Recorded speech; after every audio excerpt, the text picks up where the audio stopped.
जिन्होंने कथा और नाम रूपी अमृत का आश्रय लिया, वो भी वही सही मात्रा में अमृत पान करने वाले हैं। कथा ही अमृत है भाई, हम नहीं कह रहे, हमारी ब्रज की गोपियां भी कह रही हैं। कथा क्या है? तब कथा तप्त जीवनम कवि विदितम कल्मषापहम्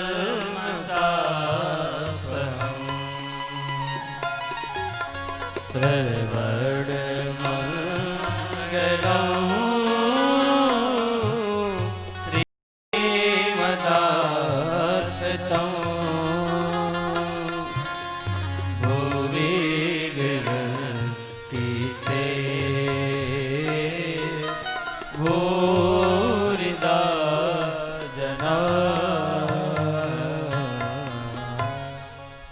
कथा एवं अमृतम, कथा ही अमृत है, ब्रज की गोपियां कह रही हैं। तो परीक्षित ने कहा कि भगवान हमें वो अमृत नहीं चाहिए जिसे पीने के बाद फिर मृत्यु की ओर जाना पड़े।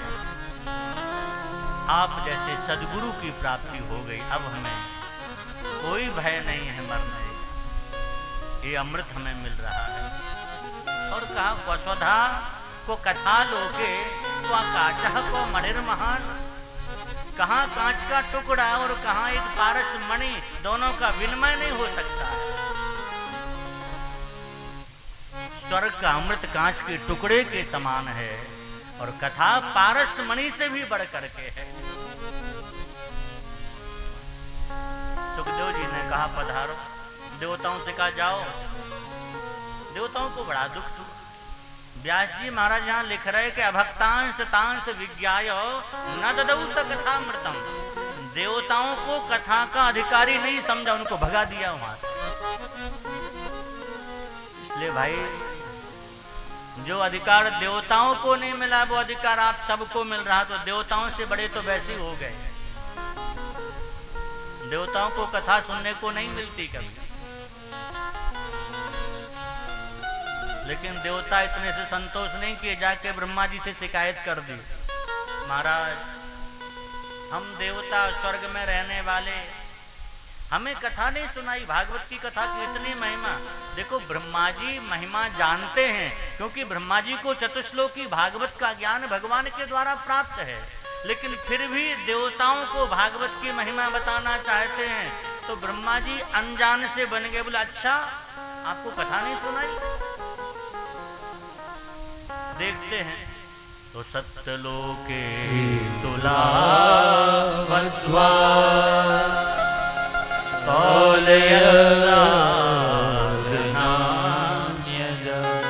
अपने दिव्य सत्यलोक में बहुत बड़ा एक तराजू बांधा। तराजू बांधा, एक तरफ वेद पुराण उपनिषद सब रख दिए और एक तरफ भागवत जी की पोथी विराजमान की। जैसे ही भागवत जी की पोथी जी को रखा, लघु निन्याने जाताने गौरवेण इदम महत, सब साधन ऊपर हो गए, भागवत का पल्ला भारी हो गया।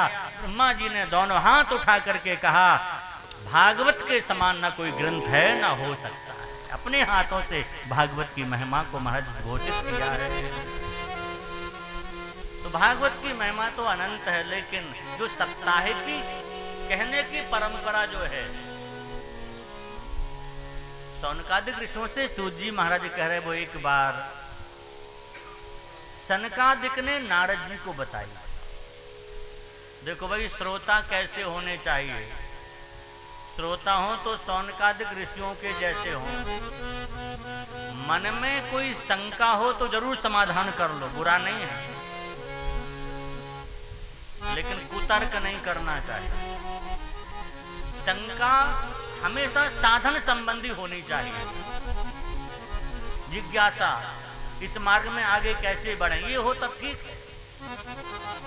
लेकिन आजकल लोग ऐसे उल्टे पलटे प्रश्न करते हैं। सुदामा के पिताजी का क्या नाम था महाराज? लो रिश्तेदारी करनी आपको क्या? तो मानो हम कुछ भी बता दें तो साधन संबंधी प्रश्न हो, हमें साधना हमारी आगे बढ़े, ऐसे प्रश्न हो तो अच्छा है। शौनकादिक ऋषियों ने कहा लोक विग्रह मुक्तस्य नारदस्या स्थिरस्य च विधि सर्वे कुतः प्रीति संयोगा कुत्र तेषः। भगवान ये बताएं, नारद जी तो एक जगह रुकते ही नहीं हैं, हमेशा पर्यटन करते घूमते ही रहते हैं, फिर वो 7 दिन एक जगह कैसे रुक गए? उन्हें तो साथ भी लगा हुआ है। दूसरा, सनकादिक कहीं जाते ही नहीं हैं, तो वो नारद जी से कैसे मिल गए? समाधान करें। का आपने अच्छा प्रश्न किया, प्रसन्न हो गए सूत जी महाराज। देखो, इसमें नारद जी की महिमा ही बड़ी है। अभी तो ये नहीं कि नारद जी घूमते ही रहते, साधु जो होते वो घूमते ही हैं। क्यों घूमते हैं? इसलिए घूमते हैं कि भक्ति का प्रचार प्रसार करेंगे। आजकल साधुओं ने घूमना बंद कर दिया, कोई बुलाए तो ही जाते, नहीं तो नहीं जाते। पहले हमारे यहाँ महात्माओं की जमात चलती थी, एक एक जमात में महाराज 100-100, 200-200, 500-500 महात्मा होते थे। और जिस गांव में जमात रुक जाए, क्या कहना, 2-4 दिन जमात रुक गई, कोई धुनी रमा रहा है, कोई टिक्कड़ बना रहा है, कोई कीर्तन कर रहा है, गांव के लोग जब दर्शन करते तो स्वतः ही भक्ति हृदय में प्रतिष्ठित हो जाती लोगों। पर अब नहीं घूमते हैं। नारद जी सब जगह घूमने के लिए एक बार निकले। कहां कहां गए? बोले एकदा ही विशालायाम, खूब चारों ओर घूम रहे थे, सभी जगह गए। संपूर्ण पृथ्वी पर नारद जी महाराज विचरण कर रहे हैं। एक कथानक सुनाया शौनकादिक ऋषियों ने। नारद जी कहते सब जगह गए पर कहीं पे ना शांति मिली। कहां कहां गए? नारद जी कहते अहम तु पृथ्वी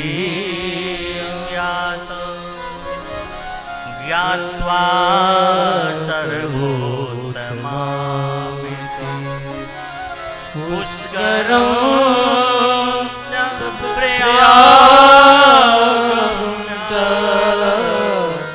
काशी गोदावरी तथा।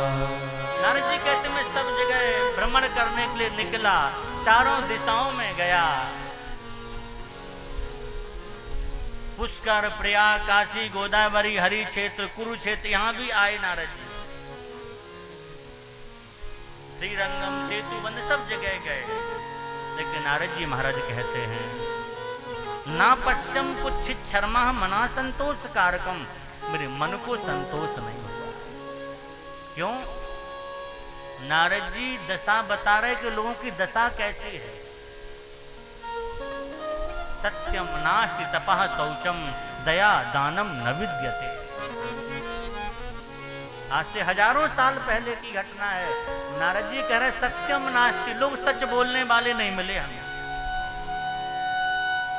उस समय ये दशा थी तो आज तो क्या हो। एक ही अब तो ये हो गया कि बस झूठ ही लेना, झूठ ही देना, झूठ ही भोजन, झूठ चबेना, सब झूठ पर आधार। इसका तात्पर्य ये नहीं समझना कि सच बोलने वाले हैं नहीं। ध्यान रखना, जब तक पृथ्वी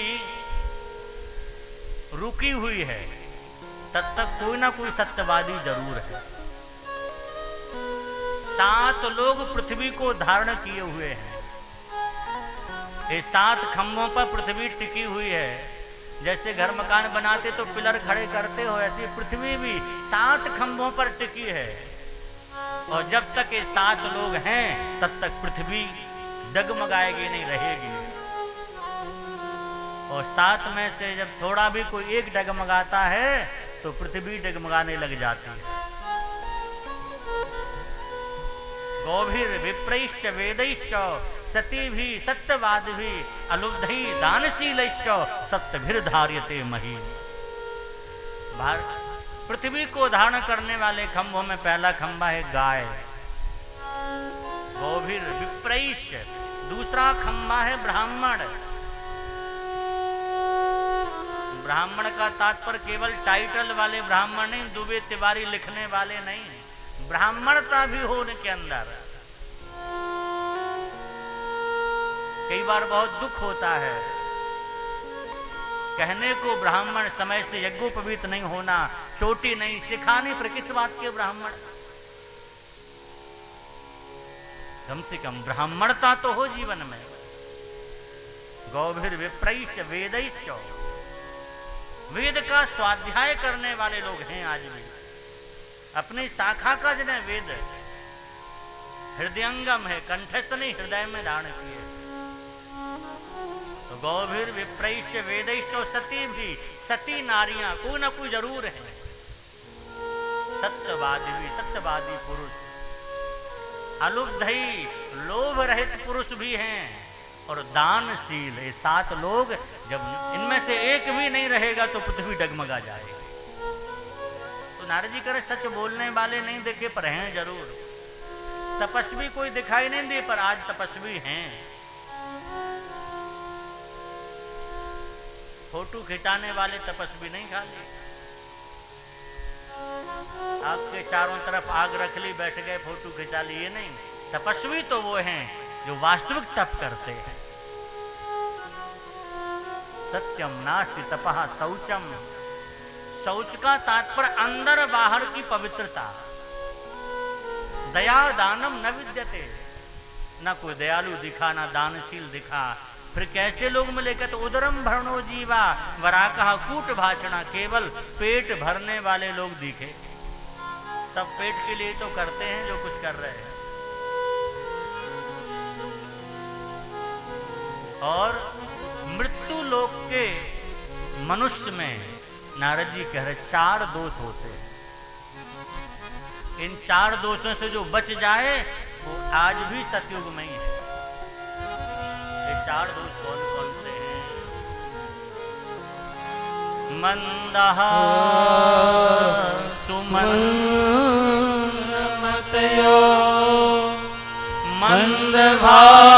मंदभाग्यो युपद्रुता पाखण्डनिरतः सन्तो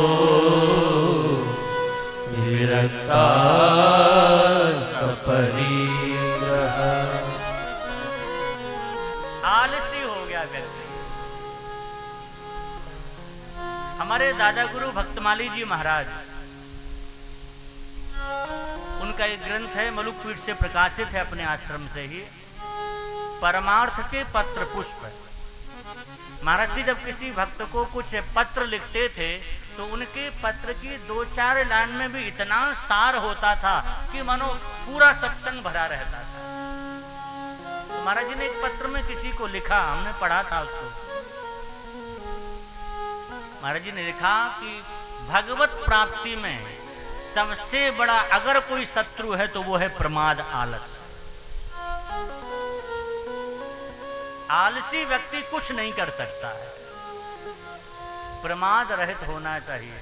हम लोग इतने आलसी हो गए, हर काम में आलस।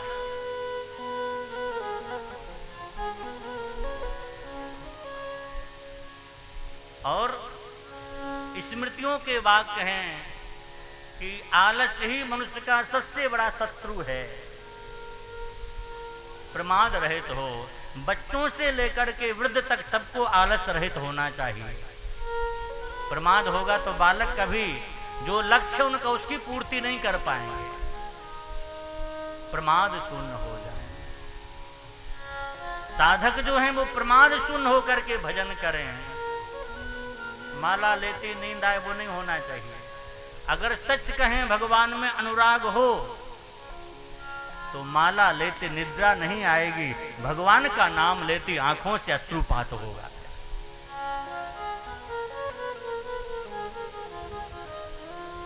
हमारा प्रेम नहीं, इसलिए हम माला लेते तो हमें नींद आती है। जिसके प्रति हमारा प्रेम होगा उसका स्मरण करोगे तो निद्रा भूख सब भाग जाएगी।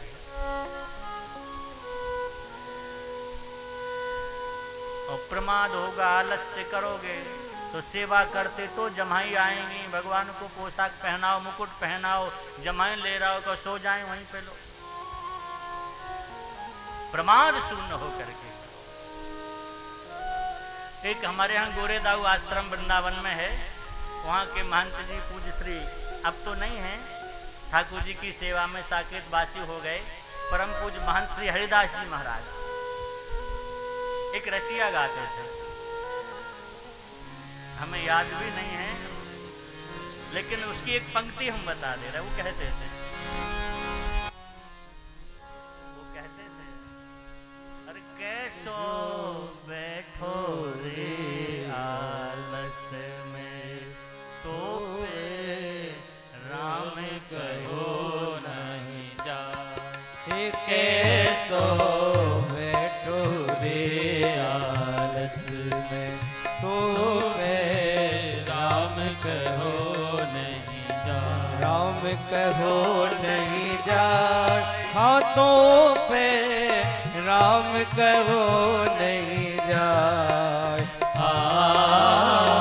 राम कहो नहीं जाए, ओ तो पे कृष्ण कहो नहीं जाए। कैसो बैठो है आलस में, ओ तो पे राम कहो नहीं जाए। हाँ कैसो बैठो है आलस में, तो पे राम कहो नहीं जाए। बड़े मस्ती में गाते थे इसको, जब उनको लगता था। एक और गाते थे, वो कुछ कहते थे ना, वो कहते भाई किसान उनके ज्यादा भगत थे। जैसे यहाँ सब लोग किसान है ना, और हमारे यहाँ भक्तमाल ग्रंथ है, वो तुम्हारे किसानों की कथा है, धन्ना जाट का चरित्र है, तो वो किसानों को कहते थे, कहते खेती करो, भगवान का नाम लेते जाओ। तो एक रसिया में वो गाते थे ना, याद है? हे मनुआ खेती करो राम नाम की, हे मनुआ खेती करो राम नाम की। खेती करो मनुआ खेती करो, खेती करो मनुआ खेती करो। खेती करो मनुआ खेती करो, खेती करो मनुआ खेती करो। मनुआ खेती करो राम नाम की, ओ मनुआ खेती करो राम नाम की। ओ मनुआ खेती करो राम नाम की, ओ मनुआ खेती करो राम नाम की। इसमें ही कहते थे वो, रुपया ना लागे या में पैसा ना लागे, जिहुआ हले केवल चाम की। मनुआ खेती करो हरि नाम। तो भैया 4 दोष हैं जीव में, मंदा आलसी है पहले, सुमंद मत यहाँ। सु उपसर्ग लगा दिया हमारे यहाँ व्याकरण शास्त्र के अनुसार, जिसमें उपसर्ग लग जाए उसकी कुछ महिमा बढ़ जाती है। सु उपसर्ग है, यहाँ उपसर्ग लगाने का तात्पर्य है कि व्यक्ति आलसी है नहीं, जानबूझ के आलसी बना हुआ है। वैसे आलसी नहीं है हम लोग। सबसे बड़ा आलस किसमें है? बोले राम भजन में आलसी, भोजन में होशियार। कथा हो रही है, निमंत्रण पहुंचा, चले जाओ। अरे महाराज कोरोना चल रहा है इस समय, अनेक बहाने बना देंगे और एक दिन चले जाएंगे, दूर से सुन लेंगे। लेकिन जैसे ही भंडारे का दिन आया, अरे बोले प्रसाद पाने जरूर जाएंगे, प्रसाद की बड़ी महिमा है। कथा सुनने बगल में नहीं जाएंगे, प्रसाद के बहाने किलोमीटरों चले जाएंगे। राम भजन में आलसी, भोजन में होशियार।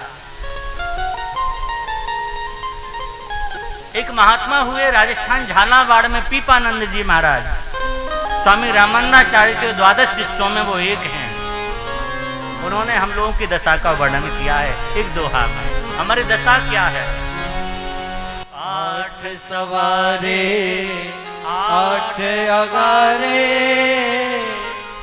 16 दे नंदलाला। इतने में जो एक घटी तो ये ले थारी माँ। भगवान से कह रहे, हम लोग क्या कहते, 8 सवारे 8 अवारे, 2-4 रोटी नहीं, 8 सवेरे चाहिए, 8 शाम को चाहिए खाने को। 8 सवारे 8 अवारे 16 दे नंद लाला, और इतने में जो एक कमी तो जेले थारी माला, जेले लाला कंठी माला, भूखा भजन न होई, और भूखा भजन कराना हो तो और खोज ले कोई। हमारी दशा ये है। तो हम आलसी हैं नहीं, जानबूझ के आलसी बने हैं, लेकिन जो जानबूझ के आलस करेगा उसको क्या मिलेगा? जानबूझ कर धोखा खाना है यह कौन सबूत, आम कहाँ से खाओगे जब होते गए बबू। जो बोगे वो काटना पड़ेगा फिर। तो दूसरा दोष है सुमंद मतया, तीसरा बोले मंद भाग्य, भाग्य भी मंद हो गया फिर। और एक चौथा दोष और है, वो क्या है? विपद्रुता, उपद्रवग्रस्त जीवन हो गया हम सबका। दुनिया भर के उपद्रव पीछे लगे हैं। कौन से उपद्रव? अरे भाई, जन्म से ही कई उपद्रव लगे थे, नए उपद्रव और पाल लिए हैं। कई लोग कहते महाराज क्या करें, हम जल्दी उठना तो चाहते हैं पर स्नान बगैर चाय पिए नहीं कर सकते हैं। इतनी छूट दे दो, स्नान के पहले ही हम चाय पी लें। कई लोग कहते महाराज भजन तो करेंगे पर बिना इसके तो हमारा कुछ होता ही नहीं, सवेरे की क्रिया। ये उपद्रव है जीवन में, संपूर्ण उपद्रवों को त्यागना चाहिए। तो 4 दोष जीव में हैं। और क्या दशा? बोले पाखंड निरता संतो। जगह जगह देखो लोग पाखंड फैला रहे हैं। पाखंड कहते किसे? माने पाप का ही स्वरूप पाखंड है। जो है नहीं हम वैसे दिखना चाहते हैं। विरक्ता, सब परिग्रह, सब जगह यही दशा है। और क्या दशा देखी? नारद जी बता रहे, हम नहीं कह रहे। बोले ये तो हमने देखा तीर्थों में और घरों में। लोगों के घरों की क्या दशा है? कहते तरुणी प्रभुता गे श्याल को बुद्धिदायका। घर का मालिक कौन? मालिक तो होता ही नहीं, मालिक। हाँ, हमारी प्रार्थना है माता नाराज नहीं हो। गृह लक्ष्मी आपको कहा जाता है, माताओं को गृह लक्ष्मी कहा जाता है, और हैं भी ये गृह लक्ष्मी। लेकिन घर का मालिक कोई पुरुष होना चाहिए। मालिक का तात्पर्य कोई बड़ा निर्णय लेना हो, कुछ सलाह लो तो पुरुष से लो। आजकल बड़ी भारी विडंबना, कुछ सलाह भी लेनी हो तो बेचारा आदमी तो निर्णय लेता ही नहीं है। बोले रुक जाओ हम बताते हैं पूछ कर। और इतना ही नहीं, तरुणी प्रभुता गेहे शाल को बुद्धिदायका। कोई सलाह लेनी होगी तो घर में भाई से नहीं ली जाएगी, ताऊ जी चाचा जी से नहीं ली जाएगी, पिताजी से नहीं ली जाएगी। फिर अरे बोले साले साहब को बुलाओ, उनसे पूछो। शाल को बुद्धिदायका, नारद जी महाराज कह रहा उससे बुद्धि ली जाती। और हम प्रार्थना कर रहे आप लोगों से, बुराई नहीं कर रहे, नहीं तो कोई यहाँ साले बैठे तो नाराज हो जाए। महाभारत प्रमाण है। शकुनी कौन था? धृतराष्ट्र का साला ही तो था। क्या दशा करी उसने? महाराज सबका बंटा ढार कर दिया, किसी को नहीं छोड़ा। इसलिए साले साहब आए तो हलवा पूड़ी खिला दो, खीर खिला दो। हाँ, ज्यादा दिन मत रोको उनको, पधारो कहना पड़ जाओ। हमारे यहाँ महाराज जी ब्रजवासी कहावत कहते हैं, बोले ज्यादा दिन घर में सारे को मत रोकियो। क्यों? बोले दीवार बिगाड़े आरो, घर बिगाड़े सारो। हाँ, इसलिए नारद जी ने जो देखा वो बोल रहे हैं। न योगी नैव सिद्धो वा न ज्ञानी सत्क्रियो नरा। न कोई योगी दिखाई दिया, न कोई सत्कर्म करने वाला दिखाई दे रहा है। कलिदावा नलेनाद्यो साधनम भस्मतांगता। कलयुग की अग्नि में सब साधन भस्म हो गए हैं। नारद जी कहते मैं पर्यटन करते घूमते घूमते जब वृंदावन पहुंचा, वृंदावन जाते कहते मुझे थोड़ी शांति मिली। भाई देखो वृंदावन धाम है ही ऐसा, यहाँ आते सबको ही शांति मिलती है। वृंदावन जो पहुंच जाए, हमारे यहाँ वृंदावन को नित्योत्सव कहा गया है। जहाँ नित्य नवीन नवीन उत्सव होते रहे वो वृंदावन है। वृंदावन की महिमा कैसी है, लिखा है वृंदावनम संप्रविश्यो सर्वकाल सुखावहम। वृंदावन की सीमा में कोई मनुष्य नहीं, कीड़ा पतंगा जीव जंतु प्रवेश कर जाए वो भी सुखानुभूति करता है। यत्रोपविष्टा सकलोप जंतु आनंद सच्चिद घनताम उपैति। वृंदावन की सीमा में कोई कीट पतंगा मर जाए वो भी चतुर्भुज होकर के भगवान के चरणों में पहुंच जाता है। इसलिए एक क्षण भी किसी को धामवास मिल जाए वो बहुत भाग्यशाली है।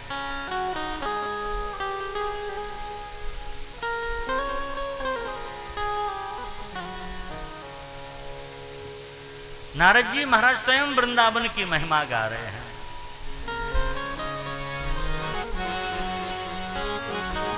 इसलिए हमारे यहाँ वृंदावन महिमामृत नाम का एक ग्रंथ है, प्रबोधानंद सरस्वती पाद ने उसको लिखा है।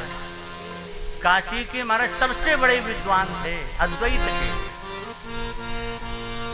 जो कीर्तन को कथा को कुछ नहीं मानते, बोले तो नाचना गाने का ऐसी धंधा बना रखा है। अहम ब्रह्माष्टमी केवल इसी में स्थित रहते थे। लेकिन जब वो वृंदावन आए, केसी घाट पर बैठे थे, ध्यान कर रहे तो वहां भी ब्रह्म का। हमारे ठाकुर जी को लगा यहाँ आकर के हमारो ध्यान ना करके कहूँ और को ध्यान कर रहे हो, ये ब्रह्म है कहा। भगवान ने अपनी बांसुरी बजाई, जैसी बांसुरी की तान उनके कान में गई और नेत्र खोला तो बांसुरी बजाते मंद मंद मुस्कुराते श्याम सुंदर सामने खड़े दिखाई दिए। जैसे श्याम सुंदर को देखा, जो अहम ब्रह्माष्टमी का निरंतर चिंतन करने वाले, उनके मुख से एक श्लोक निकला उस समय, वंशी विभूषित करा नवनीत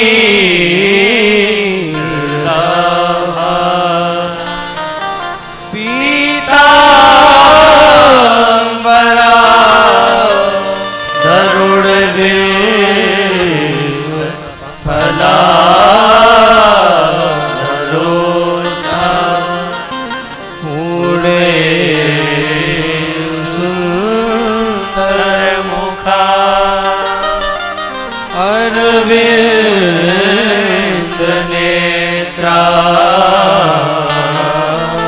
कृष्णा परम किमपित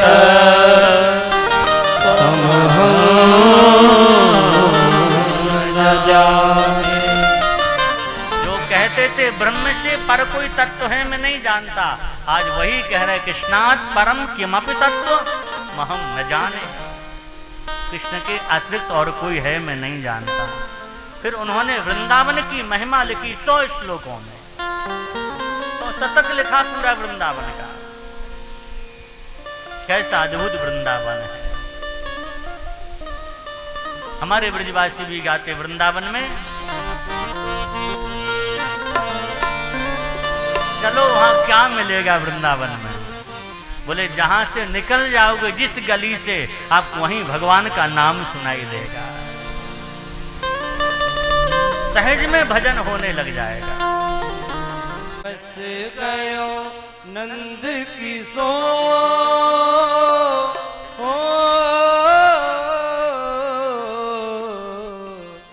मन बस गयो नंद किशोर अब जाना नहीं बसा लो वृंदावन में, बसा लो वृंदावन में, ओ बसा लो वृंदावन में, बसा लो वृंदावन में। मन बस गयो नंद किशोर,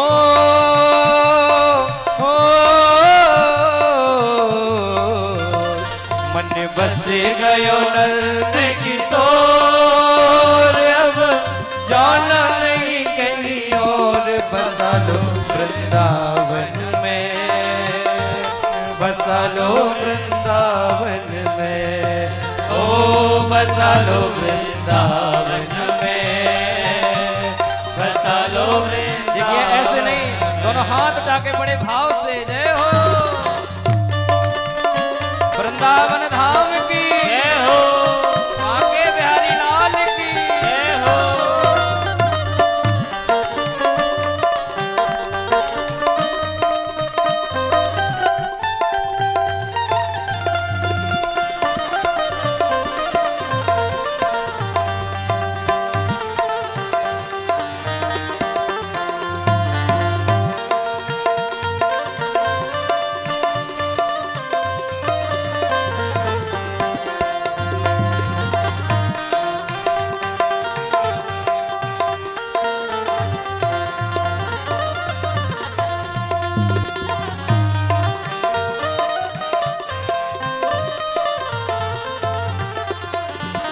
सौंप दिया अब जीवन तो है, सौंप दिया अब जीवन तो है, राखो जिस विधि रखना मोहे, राखो जिस विधि रखना मोहे, सौंप दिया अब जीवन तो है, सौंप दिया अब जीवन तो है, राखो जिस विधि रखना मोहे, राखो जिस विधि रखना मोहे, तेरे दर पे, तेरे दर पे, तेरे दर पे पड़ी हूँ सब छोड़,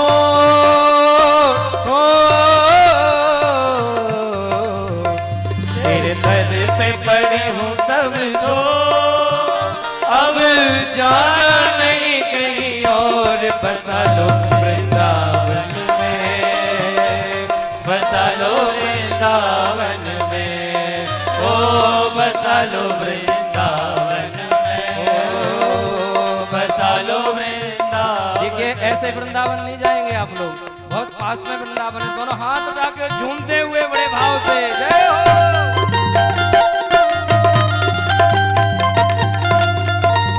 राधा वल्लभ लाल की।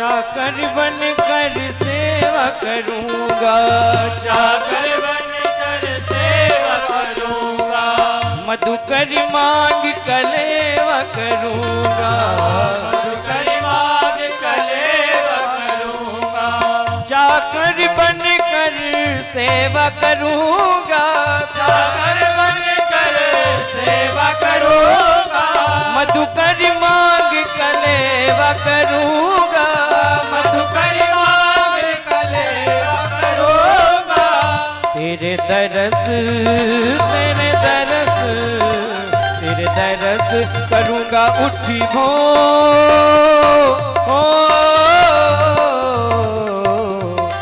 तेरे दरस करूंगा उठी भो, अब जाना नहीं कहीं और, बसा लो वृंदावन में,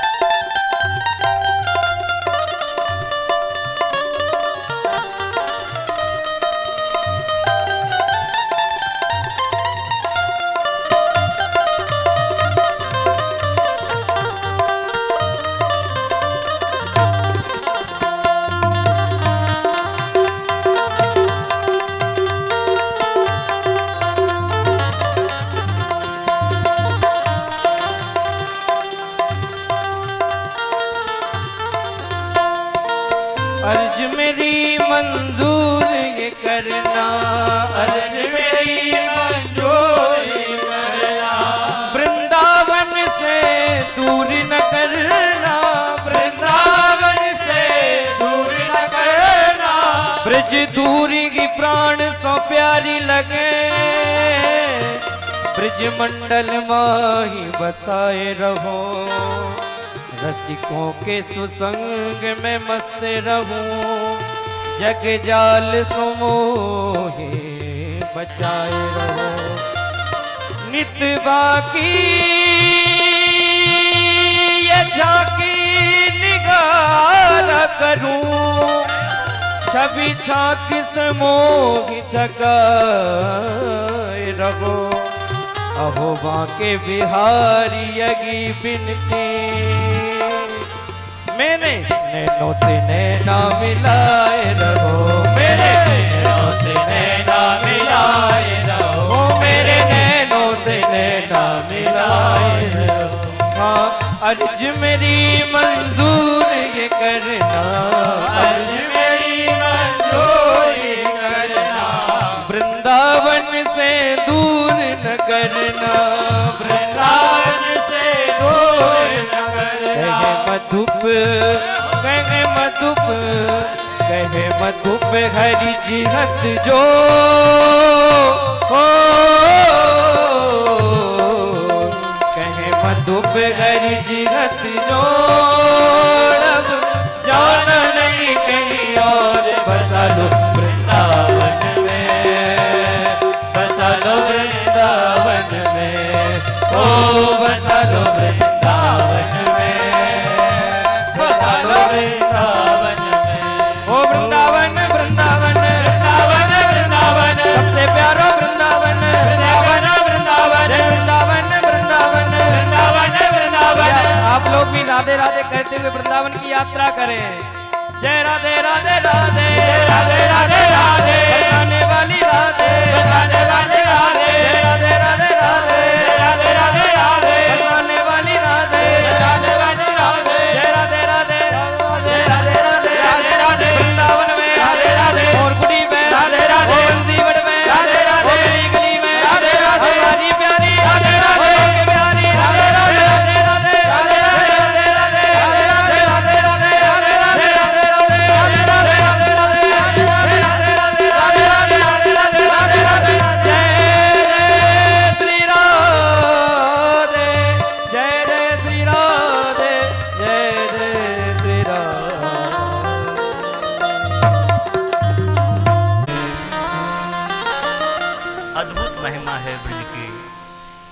नारद जी कहते वृंदावन में मैंने जैसे ही प्रवेश किया बड़ा सुख मिला, लेकिन एक आश्चर्य वहां पर देखा। तत्राश्चर्यम मया दृष्ट्वा, कौन सा आश्चर्य देखा? नारद जी कहते मैं जा रहा था, उसी बीच एक युवती ने हमें आवाज लगाई,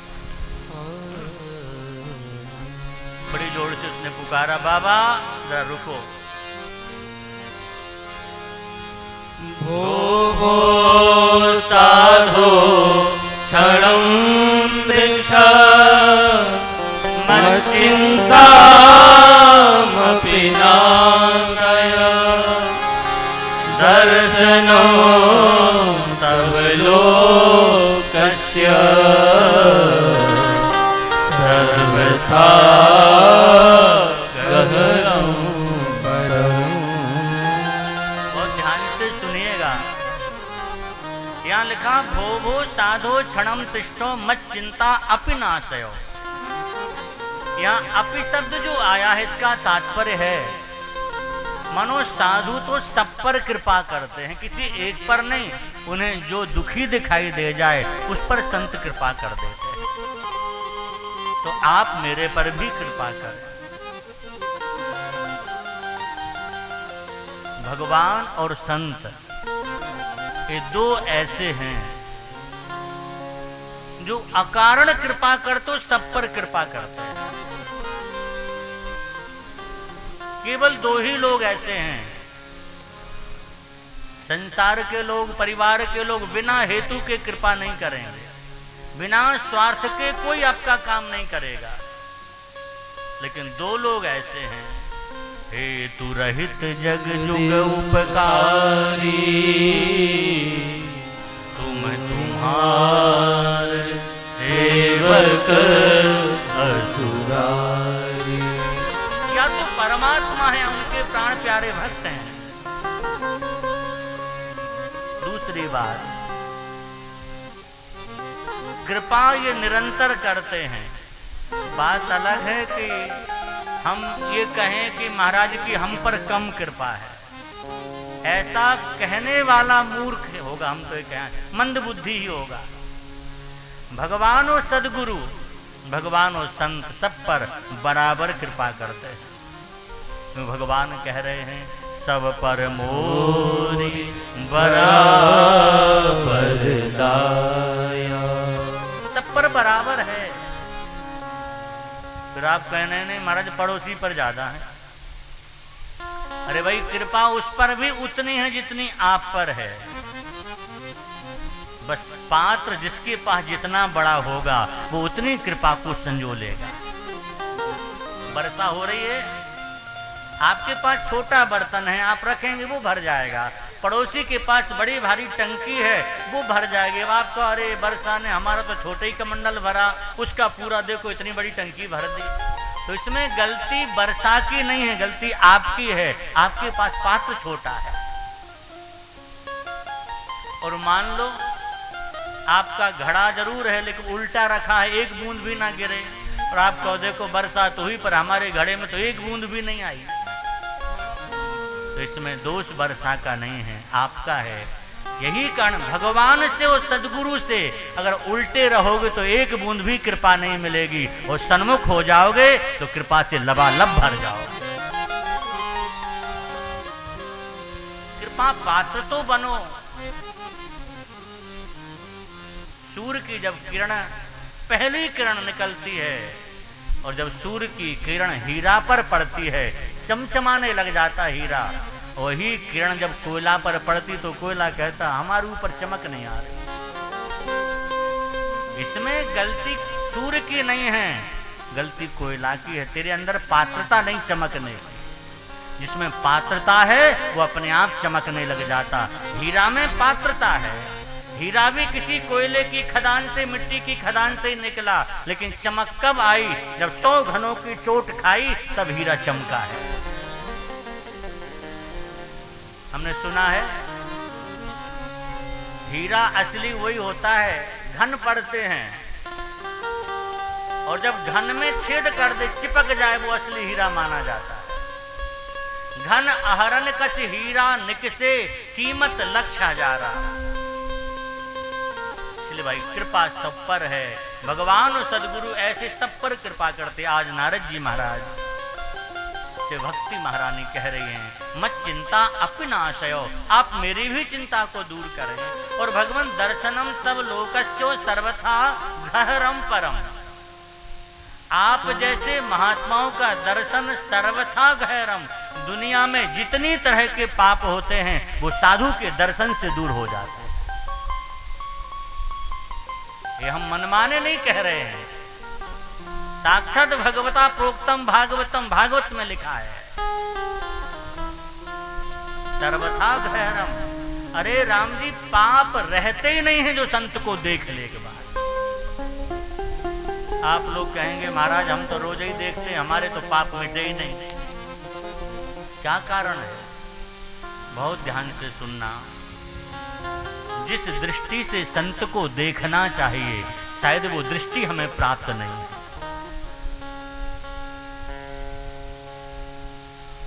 हम संतों को भी देखते हैं, उनका तिलक देख करके, कंठी देख के, माला देख के, वस्त्र देख के प्रणाम भी करते, पर साथ में हमें दोष भी दिखाई देते हैं। और ध्यान रखना, जब तक साधु में दोष दिखाई दे रहे तब तक आपको संत का दर्शन हुआ ही नहीं। हमारे तो कहा जाता संत भगवंत में अंतर निरंतर नहीं। ये चलते फिरते भगवान के विग्रह हैं, ये भाव मन में आएगा तो साधु का दर्शन हुआ। हमें तो दोष भी दिख जाता है। जब तक दोष दिखेगा तब तक उनका वास्तविक दर्शन नहीं हुआ। आप लोग कहें हमारा दोष दिख रहा सामने, तब क्या करें? महाराज जी वैष्णव सिद्धांत में तो इतनी मर्यादा बताई है कि साधु में दोष दिख रहा तो भी दोष मत मानो, अगर नहीं माना तो उससे आपका काम बन जाएगा। वो जैसे उन्हें भोगना पड़ेगा लेकिन आपका काम बन जाएगा। अरे भाई दोष है तो कैसे नहीं माने? तो प्रियादास जी महात्मा, उन्होंने कविता लिखा में बहुत प्रिय लगता है। प्रायः हम बोलते हैं ये भाव अपने हृदय में प्रतिष्ठित कर लो तो संत का दर्शन करना आपको आ जाएगा।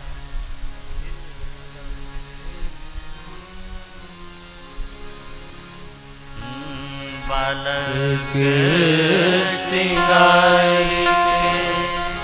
निहारे रेवती माता, बालक सिंगार के निहारे रेवती माता, दित जोर थोना कारो दित कर जान के, दित जोर थोना कारो दित कर जान के।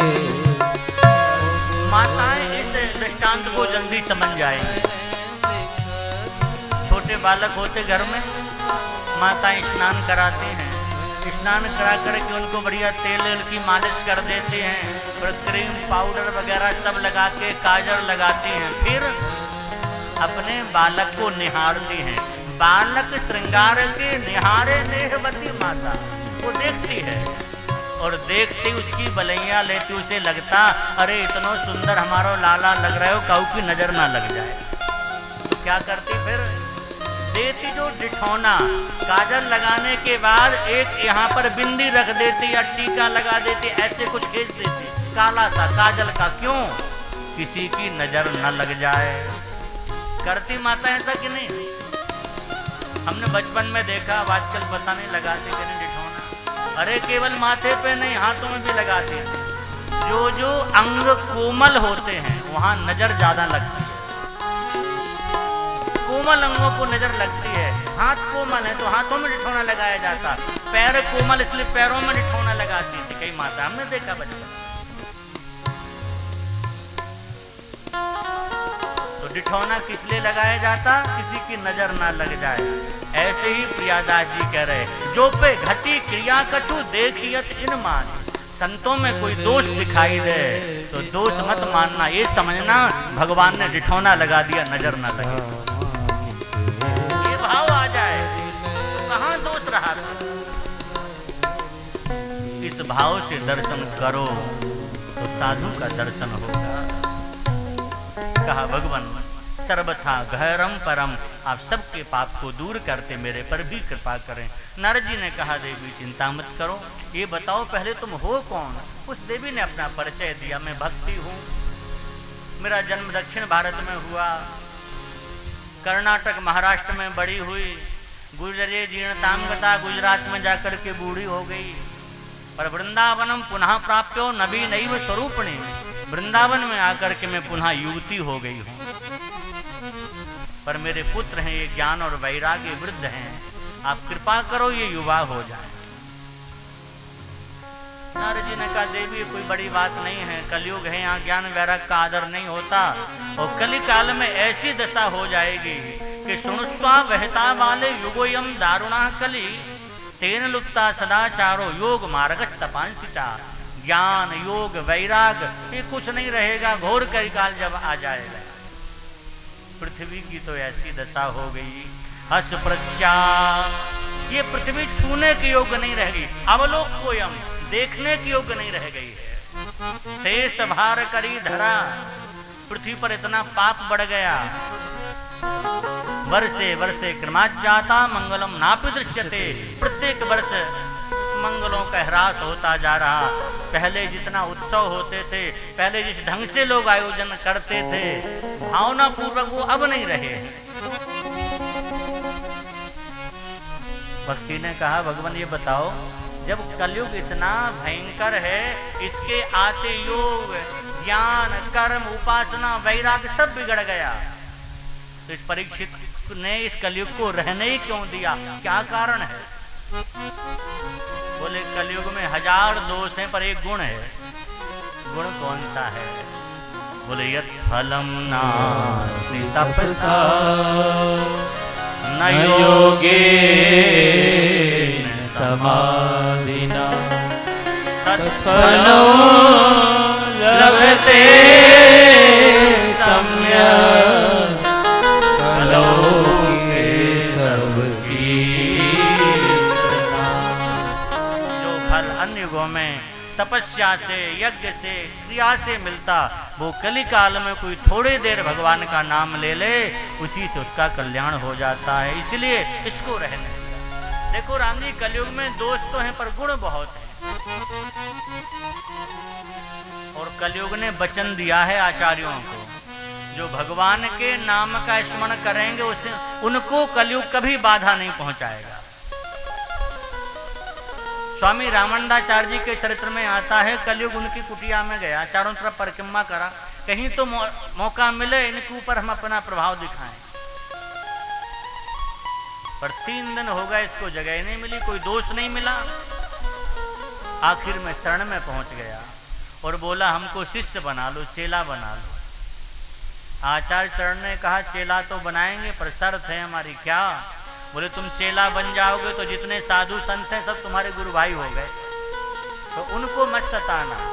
तो कलयुग ने उस समय वचन दिया कि सूधे सांचे संत सुजाना, करी हैं नाम रूप गुण गाना। जो सीधे साधे महात्मा हैं, नाम रूप का गान कर रहे, उनको तो हम बिल्कुल नहीं सताएंगे। पर कलयुग ने कहा जो साधु बन माया को संचे, बन तो गए महात्मा पर माया इकट्ठी करने में लगे, परमार्थ के नाम पर कुछ भी नहीं। तो साधु बन माया को संचय, ते मोते एको नहीं बचे हैं। बोले एक भी नहीं बच सकता, ऐसी धूल चटाएंगे। हाँ, इसलिए भाई साधु कोई बने तो परमार्थ करे, केवल माया संचय में रहेगा तो भगवान जरूर उसको कुछ ना कुछ दंड देंगे। कहा ये युग का धर्म है, इसलिए दुखी नहीं होना चाहिए ज्यादा। नारद जी ने महात्माओं से पूछा कि भक्ति के दोनों पुत्रों का बुढ़ापा दूर कैसे हो। वेद वेदांत गीता का पाठ भी किया पर जरा भी नहीं उठे, वो पड़े रहे सूखी लकड़ी की तरह। तब नारद जी ने सोचा कैसे ये स्वस्थ होंगे। उसी समय आकाशवाणी हुई और आकाशवाणी ने कहा सत्कर्म सूचको नूनम, आप सत्कर्म करो। नारद जी को लगा कौन सा सत्कर्म करें, अभी जो कर रहे थे गीता का पाठ, वेद वेदांत सुना रहे थे, भी तो सत्कर्म ही था। तब आकाशवाणी ने कहा सत्कर्म संत बताएंगे। एक बात ध्यान से सुनना इस प्रसंग में, साधन मनमाने ढंग से कभी नहीं करना चाहिए। किसी सदगुरु से प्राप्त साधन वो ही करो तो लाभ मिलेगा, मनमाने ढंग से नहीं। किसी किताब में पढ़ लिया, पुस्तक में कर लिया और बस लग गए, शुरू हो गए। कोई भी साधना करने के लिए किसी सदगुरु का आश्रय जरूर लो, तो ही उसमें लाभ मिलेगा। कहा सत्कर्म संत बताएंगे। नारद जी संतों की खोज में निकले हैं और वहीं पर सनकादिक मिल गए, 4 ऋषि, सनक सनंदन सनातन सनत कुमार। उन्होंने देखा, देखते ही कहा इदानीम शून्य चित्तों, इतने आप दुखी क्यों होकर के जा रहे नारद जी महाराज? ऐसे भागे जा रहे, ऐसे दौड़े जा रहे मुंह लटका करके, जैसे गतवित्तो यथा जना, जैसे धनवान का धन लूट जाए। अरे आप तो महात्मा हो, साधु का कोई ऐसा धन नहीं है जो कोई लूट ले। साधु के पास जो धन होता उसको कोई लूट नहीं सकता। हाँ, संसार का धन जरूर लोग बंटवा लेंगे पर संत का धन उसे कौन लूटेगा? वो धन है कौन सा? अरे भाई जिसे हम धन कहते वो धन नहीं है। कबीर बाबा हमारे कह रहे हैं कबीरा सब जग निर्धना, धनवंता नहीं को, धनवंता सोई जानिए, जग राम नाम धन हो। सबसे बड़ा धन है राम राम। काम में आएगा। बाकी खूब सोना चांदी इकट्ठा करके रखते जाओ तिजोरी में, न संग जाएगा न काम में आएगा। इसलिए सांसारिक धन को ज्यादा इकट्ठा मत करो। ज्यादा इकट्ठा करके तिजोरी में रखोगे, हाँ तो कभी वो कब हुआ था, नवंबर में घोषणा हुई थी नोटबंदी वाली, वैसे कुछ हो जाएगा तो सब धरा का धरा रह जाएगा। लेकिन भगवान नाम धन ऐसा है, इसे जितना भी इकट्ठा कर लो यहाँ तो काम आएगा, मरने के बाद भी मैं चक्रवृद्धि ब्याज के आपको मिलेगा। हमारे गुरुदेव अक्सर एक वाक्य कहते हैं, दुनिया में कोई बैंक आज तक ऐसी नहीं बनी जो आज पैसा डालो कल से 1.25 गुना रोज ब्याज देने लग जाए। ऐसी कोई बैंक है? कोई बैंक नहीं है, और है ही नहीं। अब तो बैंक में रखो तो टैक्स और देना पड़ता है। लेकिन हरिनाम ऐसा है, आज आपने लिया कल से रोज 1.25 गुना बढ़ेगा। हम नहीं कह रहे, मीरा जी कह रही हैं, पायो जी में तो राम रतन धन पायो, पायो जी में तो राम रतन धन पायो, पायो जी में तो राम रतन धन पायो, पायो जी में तो राम रतन धन पायो। वस्तु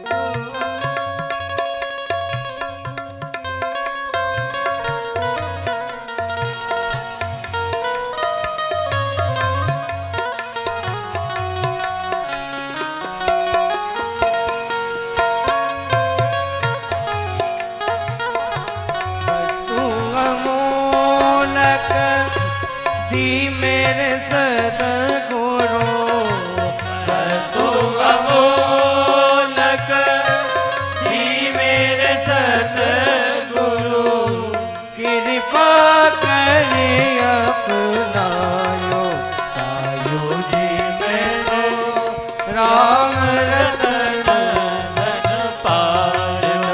जन्म की पूंजी पाई, जन्म जन्म की पूंजी पाई, जग में सभी घुमायो, पायो जी में तो राम रतन धन पायो, पायो जी में तो राम रतन धन पायो।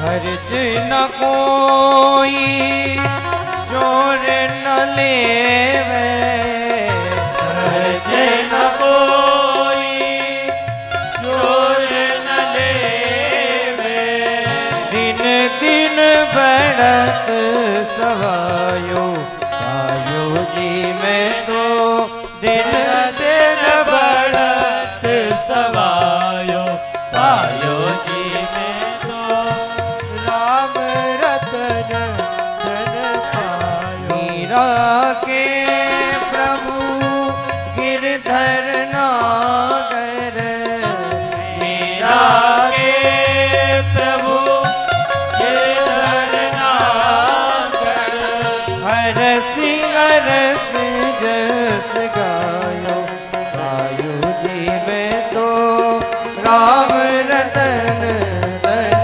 पायो, पायो जी में तो राम रतन धन पायो, राम रतन धन पायो, राम रतन धन पायो। खर्चे न फूटे, चोर नहीं लूटे, दिन दिन बढ़त सबायो, रोज सवा गुना बढ़ता हरि नाम की ऐसी महिमा है।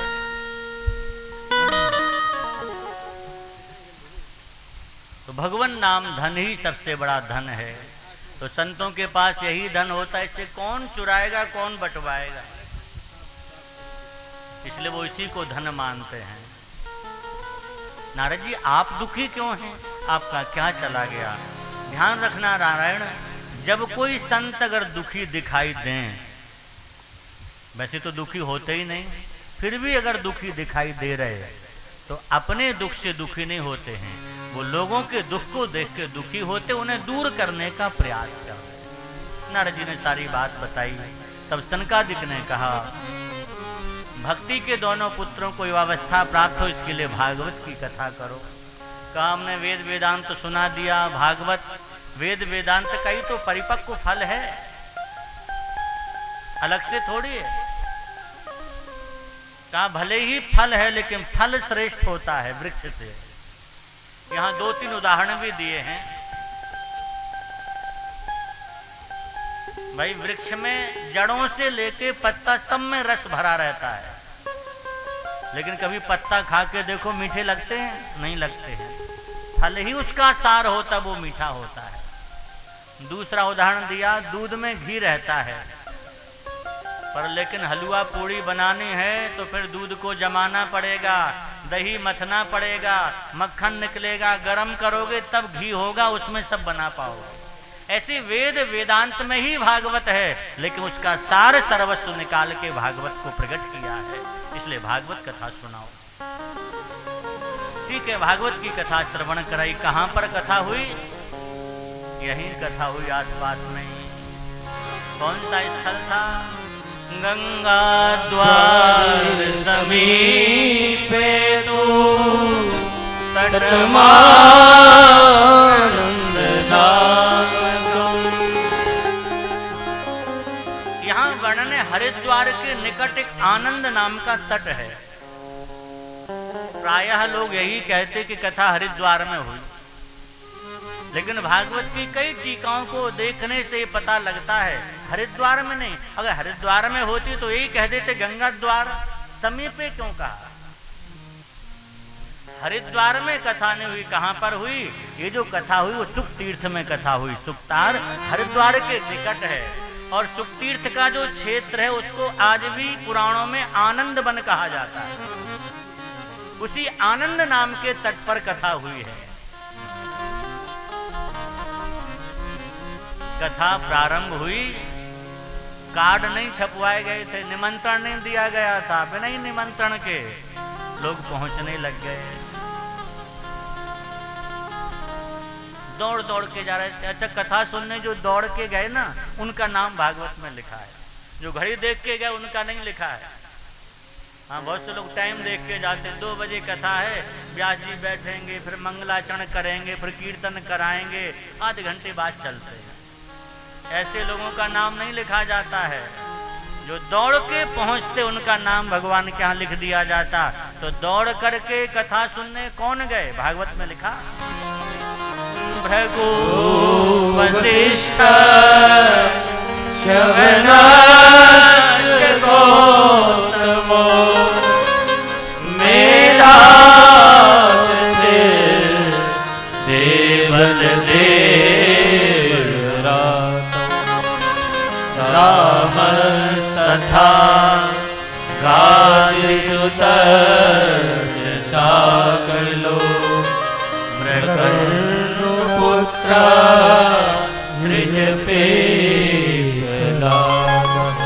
भृगु वशिष्ठ वन मेधातिथि मित्र होते सब दौड़ दौड़ के महात्मा गए। कुछ लोग नहीं जा रहे थे तो भृगु जी गए, जबरदस्ती पकड़ के लाए, चलो कथा में। और जब निर्णय हुआ अंत में, भाई सबसे ज्यादा पुण्य किसे मिले कथा सुनने का? अच्छा, भृगु जी ने कथा नहीं सुनी थी, समय नहीं मिलता था, लोगों को पकड़ पकड़ के लाते खींच के, तुम चलो कथा सुनने, बहुत अच्छी कथा हो रही, बहुत अच्छी कथा हो रही। और पुण्य मिला, सुनते थे जितना समय मिलता थोड़ी बहुत। बोले भृगु जी को सबसे ज्यादा पुण्य मिला। क्यों? बोले जो दूसरों को कथा सुनवाए उसे ज्यादा पुण्य मिलता है, इसलिए खुद भी सुनो, दूसरों को प्रेरित करना चाहिए। कथा हुई, वैष्णव अलग बैठे, माताएं बैठे हैं, और महाराज ऐसे ही नहीं आए, लिखा है सहपुत्र शिष्या, अकेले कथा सुनने नहीं गए। जो गृहस्थ ऋषि थे वो तो अपनी पत्नी बच्चों के संग गए, जो बाबा जी थे वो अपने चेलाओं को लेके गए, चलो भैया कथा हो रही सुन लो। और वैसे भी महाराज जी हम कहते कभी कथा अकेले नहीं सुननी चाहिए। हाँ, गृहस्थ हो तो संग में ही कथा सुनो तो ज्यादा अच्छा है। अकेले सुनोगे तो गड़बड़ हो सकता है, कथा में देर हो गई और लेट घर पहुंचे तो यहाँ कथा सुन के गए, वहां पता चले नारेबाजी शुरू, कहाँ गए थे इतनी देर से, क्यों आए।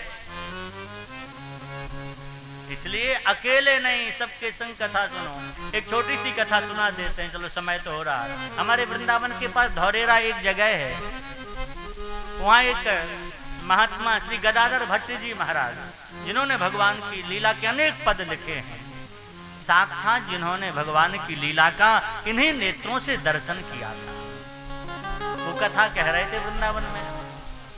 तो धौरेरा स्टेट एक राजा था, वो कथा का बड़ा प्रेमी था, वो कथा सुनने जाता, रानी नहीं जाती, अकेले ही जाता था। रानी को लगता कहीं राजा कथा सुनने लगा और इसके मन में वैराग्य होने लगा, कहीं ऐसा ना हो राजकाज छोड़ के बाबा जी ना बन जाए। तो रानी के मन में आया कि कैसे भी राजा की इन महात्मा के प्रति अश्रद्धा हो जाए तो फिर कथा सुनने नहीं जाएगा। तो एक दासी कोई आई थी ऐसे ही मांगने का आने वाली, उसको बुलाया और कहा जहां कथा हो रही ना वहां चली जाओ, हम तुम्हें 20 सोने की मोहरें देंगे। पुरानी बात, एक काम कर दो। उसने बेचारी ने कभी एक मोहर नहीं देखी थी, 20 मिलेंगी, दिखा दिया, लो ये रही मोहरें, पहले ले लो। करना क्या है, बोले जहां कथा हो रही है वहां जाना। जब कथा चल रही हो बीच में ही खड़े होके चिल्ला के कहना, महाराज, वो गर्भवती थी, चिल्ला के कहना, महाराज बालक के जन्म होने का समय आ गया और हमारे पेट में जो बालक है वो आपका ही बेटा है, इसकी व्यवस्था करो। किसी साधु पर ऐसा आक्षेप लगाया जाए तो स्वाभाविक है श्रोताओं का मन तो खिन्न हो ही जाएगा, ये तो बड़ी बढ़िया कथा सुना रहे, तो ये दशा है इनकी। उसे तो 20 सोने की मोहरें मिली, उसने बांधा अपनी चुनरी में और वहीं पहुंची, कथा शुरू हुई। उसी समय चिल्ला के उसने कह दिया, बाबा कथा बाद में करना, ये मेरे उदर में आपका बालक पल रहा, जन्म होने का समय आ गया, इसकी व्यवस्था करो। वो कैसे भगवान की लीलाओं में डूबे होंगे। कोई हमारे विरुद्ध कुछ कह दे तो मन में थोड़ा तो ऐसा हो जाता, उदासी छा जाती है, लेकिन धन्य है गदाधर भट्ट जी उदास नहीं हुए, मुस्कुरा करके कहा, देवी बैठ जाओ, भगवान सबकी व्यवस्था करते तुम्हारी भी करेंगे। इतना कहा उन्होंने, लेकिन श्रोता तो हमेशा से श्रोता ही रहे हैं, बस काना फूसी होने लगी, अरे हम तो बड़ा अच्छा महात्मा मानते थे ना। जैसे तैसे कथा पूरी हुई, राजा को लगा कि बात हमें सच नहीं लगती, राजा के गले के नीचे नहीं उतरी, निश्चित कुछ ना कुछ गड़बड़ है। अभी सब श्रोता बैठे थे, कथा विराम हुई, कीर्तन होने वाला था, वो उठ के जब जाने लगी तो राजा दौड़ के गया पीछे, तलवार निकाली और तलवार निकाल के कहा, सच बता, सही बात क्या है, अगर झूठ बोली तो अभी तेरी गर्दन काट देंगे। वो डर गई, कांपने लगी, महाराज हमें तो 20 सोने की मोहरें मिली, हम झूठ बोले सच तो ये, देखो ये मोहरें हैं। राजा ने कहा, यही बात सब श्रोताओं के बीच में फिर कहो कि हमें रानी ने मोहरें दी, हम झूठ बोले। उसने जो बात थी कह दी भय के कारण, लेकिन राजा ने निश्चय किया, जिस रानी की संतों में श्रद्धा नहीं, ऐसी रानी को अब हम जीवित नहीं छोड़ेंगे। निश्चय कर लिया, ये तलवार म्यान में जब जाएगी जब रानी का वध कर देंगे। और राजा क्रोध में भर के सीधे महल में गया और रानी के निकट जैसे ही पहुंचा, गदाधर भट्ट जी देख रहे थे, समझ गए रानी को मार देगा, संत की करुणा देखें आप। महात्मा पीछे से चले गए। जैसी राजा ने तलवार निकाली मारने के लिए, उसी समय गदाधर भट्ट जी रानी के सामने आके खड़े हो गए, पकड़ ली तलवार। राजा ने कहा, जजे आप ये क्या कर रहे हैं? इसने अपराध किया है, आपको बदनाम करना चाहा, इसलिए इसे आज मैं मारूंगा। महात्मा श्री गदाधर भट्ट जी ने राजा को डांट लगाई और फटकार करके कहा, इसमें उसकी गलती नहीं, गलती तुम्हारी है।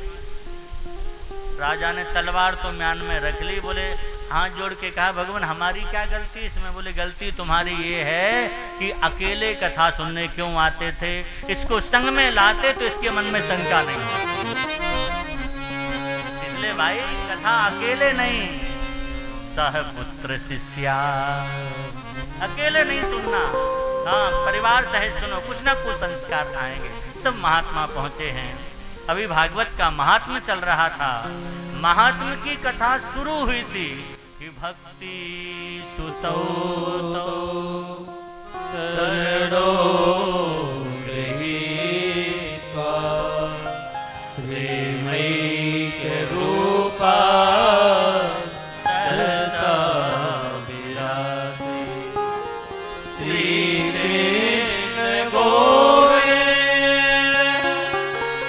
हरे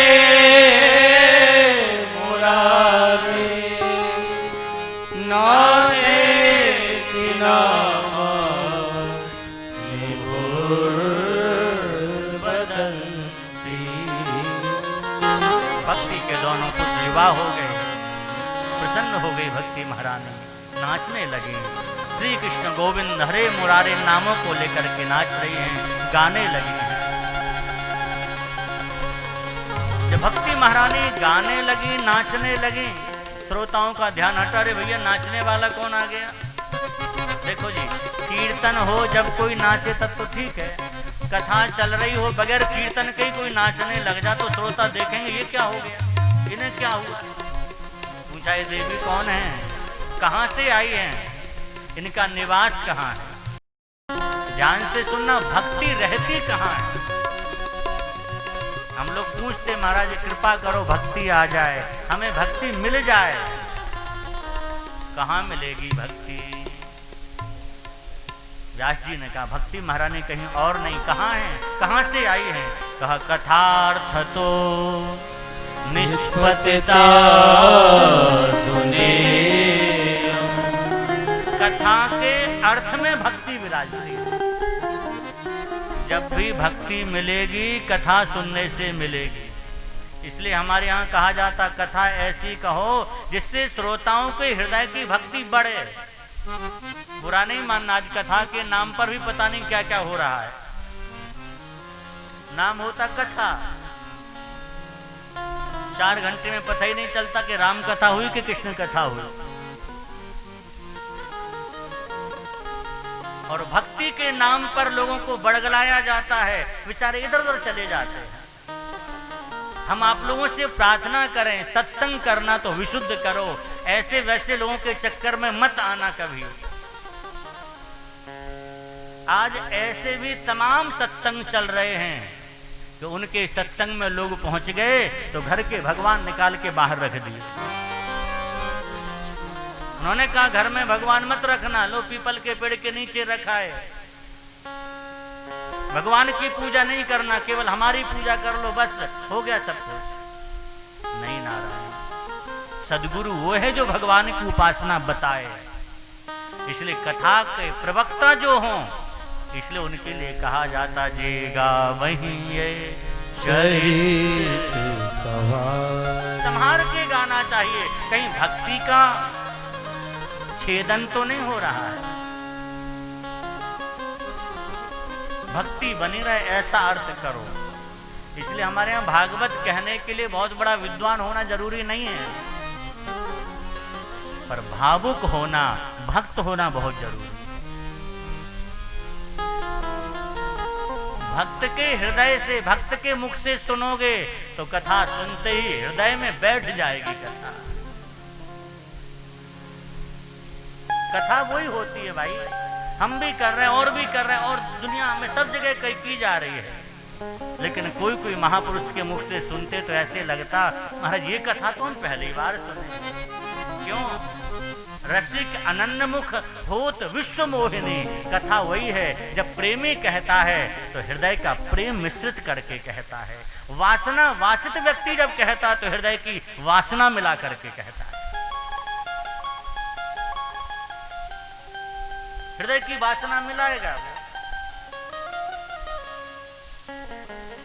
इसलिए भागवत के स्कंद पुराणोक्त महत्व में 4 अध्याय में है, वहां लिखा हुआ है कृष्णार्थी धनार्थी चा। 2 तरह के वक्ता हैं महाराज जी, कृष्णार्थी और धनार्थी। धनार्थी होगा वक्ता तो घुमा फिरा के यही कहेगा कथा में ये चीज लाओ, नहीं लाओगे तो सुनने का पुण्य नहीं मिलेगा। अरे राम जी, कथा परमहंसों की संहिता है। पहले ये विचार करो इसको कहने वाले कौन है? सुखदेव जी महाराज, जिनके शरीर पर एक सूत का धागा भी नहीं है। ऐसे महान निष्प्रही संत कथा कह रहे हैं। भागवत का पाठ करते जो कथा करते क्या अंतिम वाक्य नहीं पढ़ते? प्रत्येक अध्याय के अंत में लिखा रहता है पारमहंस्याम संहितायाम। ये परमहंसों की संहिता है।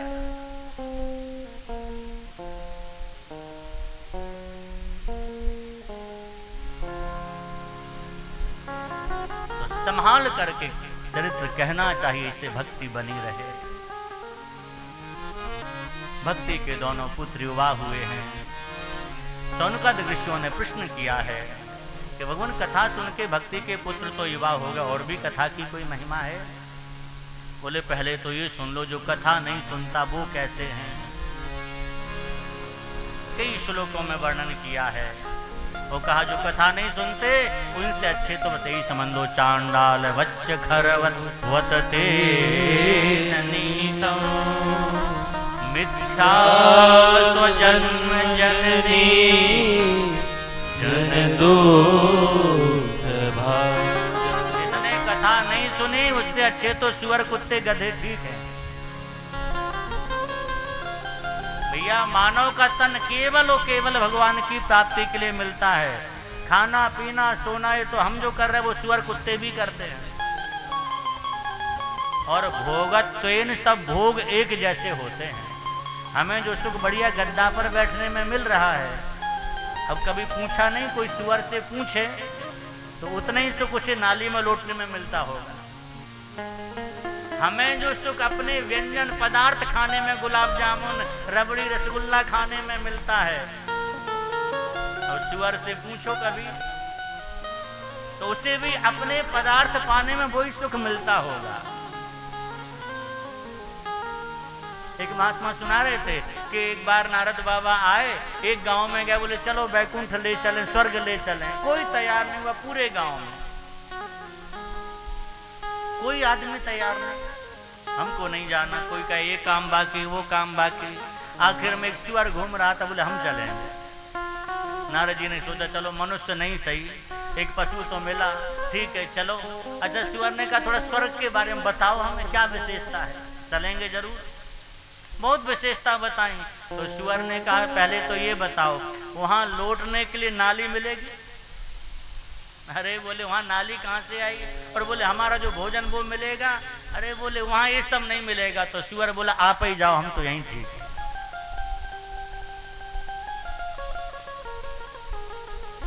भोगत्वेन भोग सबको प्रिय होते हैं, और जो कथा से वर्जित है वो सुअर कुत्ते गधे की तरह ही उसका जीवन चला गया।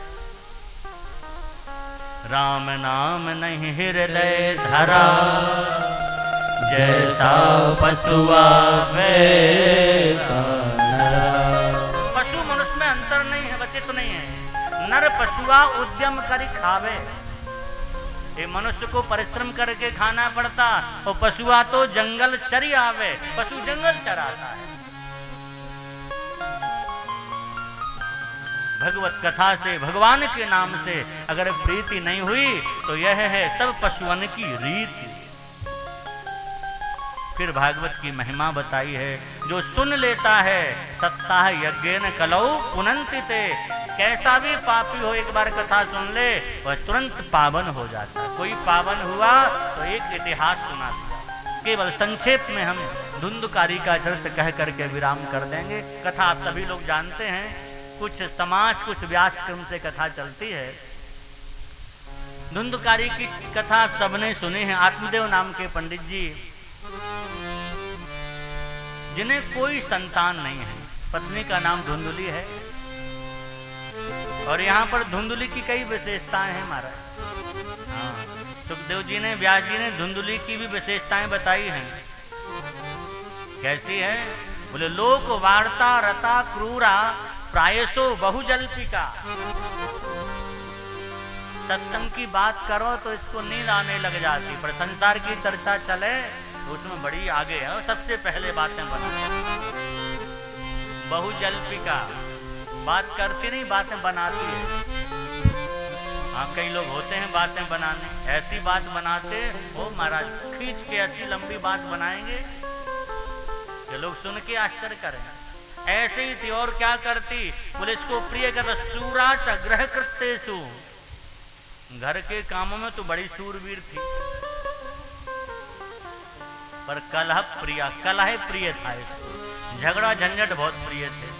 हाँ, जब तक दो चार लोगों से झगड़ा न कर ले तब तक भोजन न करे। देखो राम जी, किसी किसी का स्वभाव बन जाता है, इसलिए स्वभाव नहीं बिगाड़ना चाहिए, स्वभाव हमेशा अच्छा बनाओ। कई लोगों का झगड़ा करने का ऐसा स्वभाव बनता है कि कोई नहीं मिलता तो वो घर में ही झगड़ा कर लेते थे। क्यों? बोले आदत बन गई। एक बात हमेशा याद रखना, जो स्वभाव से दुखी होगा वो कभी सुखी नहीं होता। इसका स्वभाव था। संतान नहीं हुई, पंडित जी को लगा इससे तो मर जाना ही ठीक है। नदी के तट पर गए, बोले प्राण त्याग देंगे। क्यों? संतान नहीं है। ज्ञान तो था, पोथी का ज्ञान था, पर उसको हृदयंगम नहीं कर पाए थे, इसलिए आत्महत्या करने का निश्चय कर लिया। पर बैठे तो उसी समय एक महात्मा आ गए, सन्यासी कश्चिद आगता एक महात्मा आए। पंडित जी क्या बात है, कैसे दुखी हो, अपने दुख का कारण बताओ। कि बोले नहीं बताएंगे। क्यों नहीं बताओगे? वैसे भी हर किसी को अपना दुख नहीं बताना चाहिए। बहुत से लोग होते जो मिला उसके सामने रोने लग गए, हम बड़े परेशान हैं। रहीम जी का एक दोहा है, रहीमन निज मन की व्यथा मन ही राखो गोए, क्योंकि सुन इठलय हैं लोग सब बांट न लई है कोई। इसलिए मन की मन में रहनी चाहिए, कहनी हो तो मनमोहन सो कहिए। मन की मन में रखो। अगर कहने का ज्यादा ही मन है तो और किसी से नहीं कहो, कहने हो तो इनसे कहो, मनमोहन सो कहिए, ये आज भी सुनते हैं। आप हृदय से कहो तो सही, ये सुनते हैं।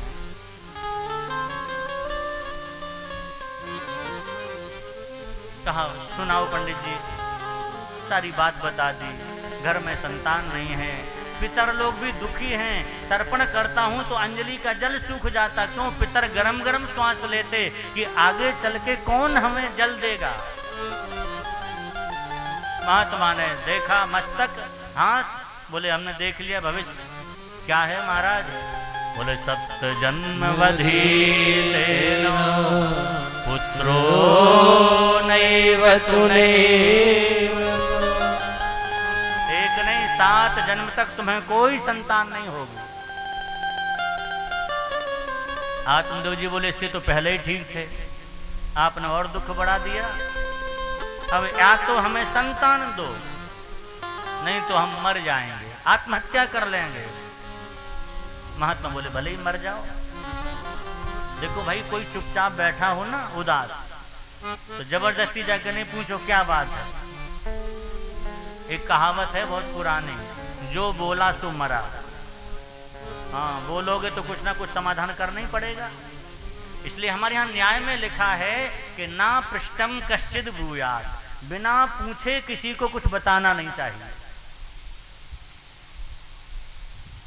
पंडित जी बोले हम आत्महत्या तो करेंगे पर ऐसे नहीं मरेंगे। कैसे मरोगे? बोले मरते समय संकल्प करेंगे। क्या संकल्प करोगे? बोले संकल्प करेंगे हमारे मरने का पाप इस महात्मा को लगे, तुम्हें लगे। महात्मा को लगा, बताओ अच्छे भले जा रहे थे, ब्रह्महत्या और सिर पे लगेगी। लोग ठीक ही कहते कि बिना पूछे नहीं बताना चाहिए। या तो कहा संतान दीजिए, नहीं तो फिर अपने प्राणों को त्यागूंगा, पाप तुम्हें लगेगा। इसमें हमें आत्मदेव की एक श्रद्धा दिखाई देती है। क्या? उन्हें अपने से ज्यादा, भगवान से ज्यादा संत पर विश्वास है। उन्हें पता है ये कह देंगे तो संतान हो जाएगा। और प्रारब्ध को मेटने की सामर्थ्य संत सदगुरु में होती है। आज समय नहीं, कभी हम बताएंगे। बड़े बड़े प्रारब्ध लोगों के सदगुरु की शरण में आते ही छोटे में निकल गए। अयोध्या में हर्षण कुंज जगह है, बड़े अच्छे महात्मा, इनके साधक आज भी बड़े अच्छे। उनके शिष्य श्री हरिदास जी महाराज, हमने उनका दर्शन किया है। उन्होंने ये घटना हमारे गुरुदेव को सुनाई, हम थे महाराज जी के साथ में। उनकी कुंडली में कोई योग था, प्रबल योग, कि कभी वो जाएंगे, भीलों के द्वारा बड़ी पिटाई होगी, बड़े अपमानित होंगे और पूरा शरीर उनका लहूलुहान हो जाएगा। बहुत ऐसा योग था।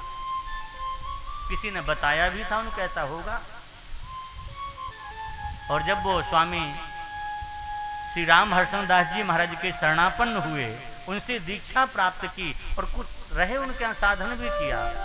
एक दिन वो सोए, उन्हें सपना हुआ, किसी जंगल में गए तो भील जंगली लोग आए, उनको पकड़ लिया बिना किसी कारण के, बड़े धारदार हथियार लेकर के उनको पीट रहे बड़ी जोर से। वो चीख रहे, बड़ी जोर जोर से चिल्ला रहे। और चीखते चीखते स्वप्न था, नेत्र खोले उनके तो देखा हाथों में निशान पड़े हुए थे। स्वप्न की बात, घबरा गए, ये हुआ क्या? सवेरे होते अपने गुरुजी के पास गए, गुरु ऐसा स्वप्न हुआ और ये चिन्ह अब भी लाल हाथ हो रहे। ये सपना तो झूठा ही जैसा होता, पर सच कैसे हो गया? कहीं ये घटना घटने वाली तो नहीं है? गुरुजी मुस्कुराए और मुस्कुरा करके कहा, जो लीला, जो घटना प्रत्यक्ष में घटनी थी वो सपने में निकल गई, क्योंकि तुम ठाकुर जी की शरण में आ गए। बहुत बड़ी सामर्थ होती है संत सदगुरु में। कहावत है, जो ना करे रकीर सो करे फकीर।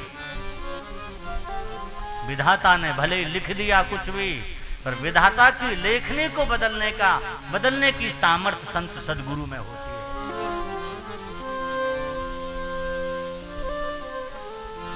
है। ये श्रद्धा थी, ये विश्वास था आत्मदेव का। महात्मा ने सोचा ब्राह्मण दुखी है, झोली में से फल निकाला, दे दिया। पत्नी को खिला देना, पर इस फल के साथ नियम पालन करे, एक समय भोजन करे, सच बोले, सदाचार का पालन करे। आज हम लोग भी महात्माओं के पास जाते हैं और हम लोगों को भी फल देते महात्मा। वो फल नहीं है जो कामना लेके जाते, उसकी पूर्ति के लिए फल है वो। लेकिन फिर भी हमें विश्वास नहीं हो पाता। क्यों कामना पूरी नहीं होती? इसलिए कि हमें जो करना चाहिए वो हम नहीं कर पाते। आज विडंबना यही है। सत्कर्म भी करते हैं, पूजा पाठ अनुष्ठान भी करवाते हैं, फल नहीं मिलता तो ब्राह्मणों को दोष देते हैं कि पंडित जी ने ठीक से नहीं किया होगा। हम निवेदन करें, जब कोई अनुष्ठान करवाओ तो ब्राह्मण से ये भी पूछ लो कि हमें क्या नियम पालन करना है। अगर नियम पूर्वक करोगे, हम विश्वास दिला रहे हैं, एक ही अनुष्ठान से आपको सफलता मिलेगी, इसमें कोई संदेह नहीं है। नियम बताया, फल लेके गए हैं, पंडित जी धुंधली को दिया, इसने फल खाया नहीं, अपना दुख पड़ोस की सहेलियों को बताया, फल खाऊंगी मैं नहीं खाना चाहती, क्यों? बोली फल भक्षेण गर्भस्यात् गर्भोणोदर वृद्धिता, फल खाऊंगी तो पेट में बालक भी हो सकता है। और कुतर्क किया, बगैर मतलब की बातें। बोली हमारे पेट में बालक होगा, कहीं गांव में आग लग गई, सब दौड़ के भाग जाएंगे, मैं दौड़ नहीं पाऊंगी, मैं तो मरी जाऊंगी। इसलिए धुंधली कह रही वंध्याचा विधवा नारी सुखिनी चेति में मती, जिसकी संतान नहीं करी वही सुखी है। पड़ोस में रहने वाली बहन से कहा, बहन अपना बेटा जब हो मुझे दे देना, मैं तुम्हें धन दे दूंगी। ऐसे झूठ बोल दिया अपने पति से, हमने फल खाया और फल एक गाय को खिला दिया। कालांतर में पुत्र भी हुआ, ब्राह्मणों को बुलाया, इसने भगा दिया, नहीं मेरा बेटा नाम हम ही रखेंगे। और लिखा है नाम मात्रा प्रतिष्ठिता, मैया ने नाम रख दिया। क्या नाम रखा? बोले मेरा नाम है धुंधुली, मेरे बच्चे का नाम होगा धुंधुकारी। आज भी माताओं का ही नाम चलता, पंडित जी का नहीं चलता। कितना बढ़िया नाम रख दो, हाँ, पर माताएं तो अपने हिसाब से ही रख लेती हैं। आजकल तो बड़ी भारी एक और विडंबना, बालक बाद में हो, नाम पहले से सोच के रखते, बच्चा होगा तो ये नाम रखते। भाई जिस नक्षत्र में बालक का जन्म हो, नक्षत्र के कौन से चरण में जन्म हुआ, उस चरण का कौन सा अक्षर है, उसके अनुसार नाम रखोगे तो बालक के जीवन में उन्नति होती है, बालक बहुत श्रेष्ठ होता है।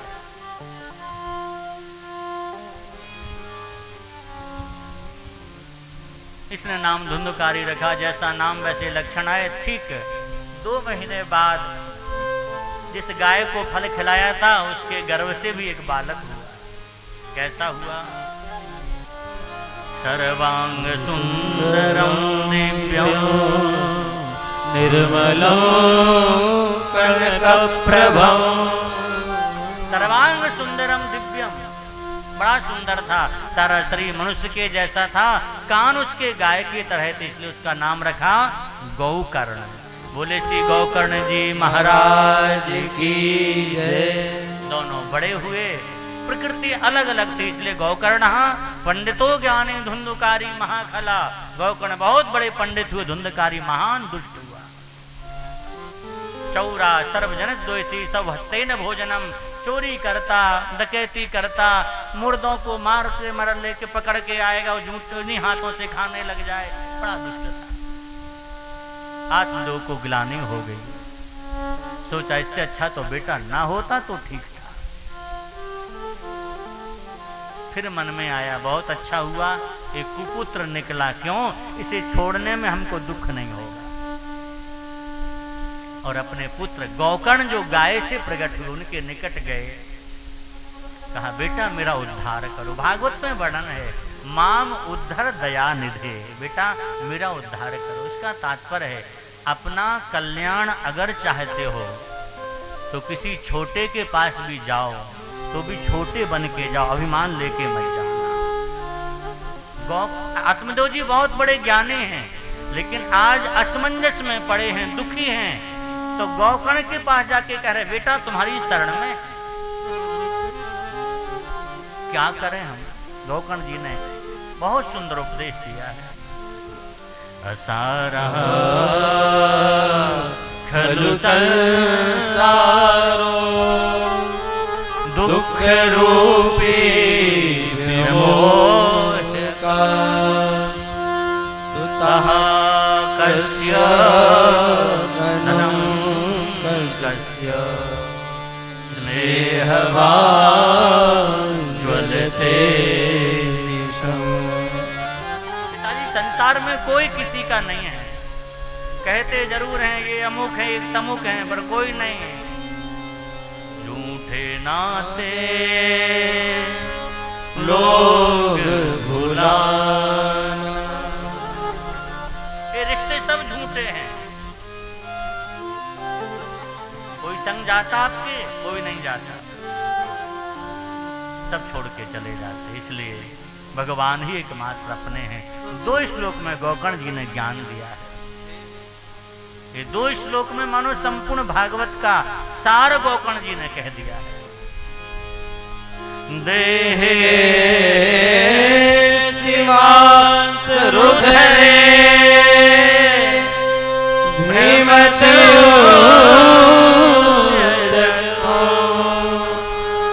जाया सुतारिषु सदा ममता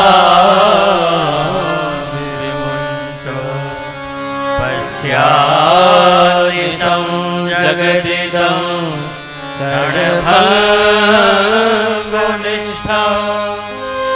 वैराग्य रसिको भवभक्ति निष्ठा। सुंदर उपदेश दिया है, कोई हमारा नहीं है, इसलिए पिताजी वैराग राग के रसिक होकर के भाव भक्ति निष्ठ भगवान का भजन करो। आत्मदेव जी वहां से गए वृंदावन। श्री कृष्ण की लीलाओं का अनुसंधान करते हुए उन्होंने भगवान की लीला में प्रवेश किया। इधर धुंधली ने भी दुखी होकर के कुआं में गिर के प्राणों को त्याग दिया। धुंधकारी ने 5 वैश्याओं को रखा। इन वैश्याओं ने भी इसको मारने का प्रयास किया और फांसी का फंदा लटका करके इसको मारने का पूरा प्रयास किया। मरा नहीं तो इसके मुख में अंगारे भर दिए और गड्ढा खोद करके गाड़ दिया। मरने के बाद भयंकर प्रेत बन गया। गांव के लोग गांव छोड़ के भाग गए। जब धुंधकारी को पता आत्मदेव गोकर्ण जी महाराज को पता लगा तो गया में जाके श्राद्ध किया। लौट करके जब आए हैं तो देखा गांव में कोई नहीं है। सब कहां चले गए? कहा प्रेत का उपद्रव है, धुंधकारी प्रेत बन गया। इन्होंने कहा कि हमने इसका श्राद्ध कर दिया गया में जाके, फिर भी प्रेतत्व से निवृत्ति नहीं हुई। धुंधकारी प्रकट हुआ। उसने कहा गया श्राद्धं सतेनापि मुक्तिर्मे न भविष्यति। ये कह रहा 100 बार भी गया में श्राद्ध करोगे तो मुक्ति नहीं होगी। केवल एक वाक्य बहुत ध्यान से सुनने का है। क्या गया जी की महिमा कम है? श्राद्ध पक्ष से आज कथा शुरू की थी हमने, वहीं विश्राम कर रहे हैं। वर्णन है कि प्रत्येक व्यक्ति को जीवन में एक बार गया जी जरूर जाना चाहिए। मनुष्य गृहस्थ को तो जाना ही चाहिए। जिसने दंड संन्यास ले लिया, त्रिदंडी हो गया, उसे भी जीवन में एक बार गया जाना चाहिए। अब उसने संपूर्ण कर्म कर लिए, वो श्राद्ध कर्म करने का अधिकारी नहीं है। क्योंकि जब त्रिदंड दिया जाता है तो उसका पिंड श्राद्ध सब हो जाता है। तब क्या करे? उसके लिए विधान है, वो जाकर के फल्गु नदी जो वहां पर है, वहां जाकर के अपने दंड का स्पर्श नदी में करा दे। इसी से उसके संपूर्ण पूर्वजों का उद्धार हो जाता है। सबको जाना चाहिए, श्रद्धा पूर्वक जाओ, अच्छी बात है। अनजाने में भी अगर कोई परिवार का एक व्यक्ति गया पहुंच जाए, और पद्म पुराण में तो लिखा है महाराज, धोखे से, हाथ से नहीं, पैर से फल्गु नदी का जल छू जाए और उसके पितर नरक में पड़े हों तो भी उनका उद्धार हो जाता। इतनी महिमा है। विष्णुपाद का दर्शन करना चाहिए वहां जाकर के। पर ये कह रहा धुंधकारी 100 बार भी श्राद्ध करो तो मुक्ति नहीं होगी गया में जाके। तो गया की महिमा कम है, कारण क्या है? हम एक बात केवल कहना चाहेंगे, ज्यादा विस्तार नहीं। वो केवल ये जो कह रहा कि 100 बार भी गया में श्राद्ध से मुक्ति नहीं होगी, उसका कारण है इस धुंधकारी ने अपने माता पिता को दुख दिया है। और जो बालक अपने माता पिता को कष्ट देता है, वो कितनी भी तीर्थ यात्रा कर ले, उसका कभी उद्धार नहीं होगा। भैया पहले तीर्थ माता पिता हैं, सबसे बड़ी गुरु माता पिता हैं, सबसे बड़े भगवान माता पिता हैं जो घर में। अगर वो प्रसन्न नहीं हो पाए, उन्हें राजी नहीं कर पाया, फिर दुनिया के तीर्थों में कितनी भटक लो, कुछ नहीं मिलेगा। यही मूल कारण है जो ये कह रहा 100 बार श्राद्ध करने से उद्धार नहीं होगा। इसलिए भाई माता पिता का आदर सब करो। हमारे किसी व्यवहार से माता पिता दुखी ना हो, ये हमेशा ध्यान रखना चाहिए। महाभारत में वर्णन है, जिसने अपने व्यवहार से पिता को राजी कर लिया उसे पृथ्वी के सारे सुख मिल जाते हैं। जिसने अपनी माँ को खुश कर लिया उसे स्वर्ग के सारे भोग प्राप्त हो जाते हैं।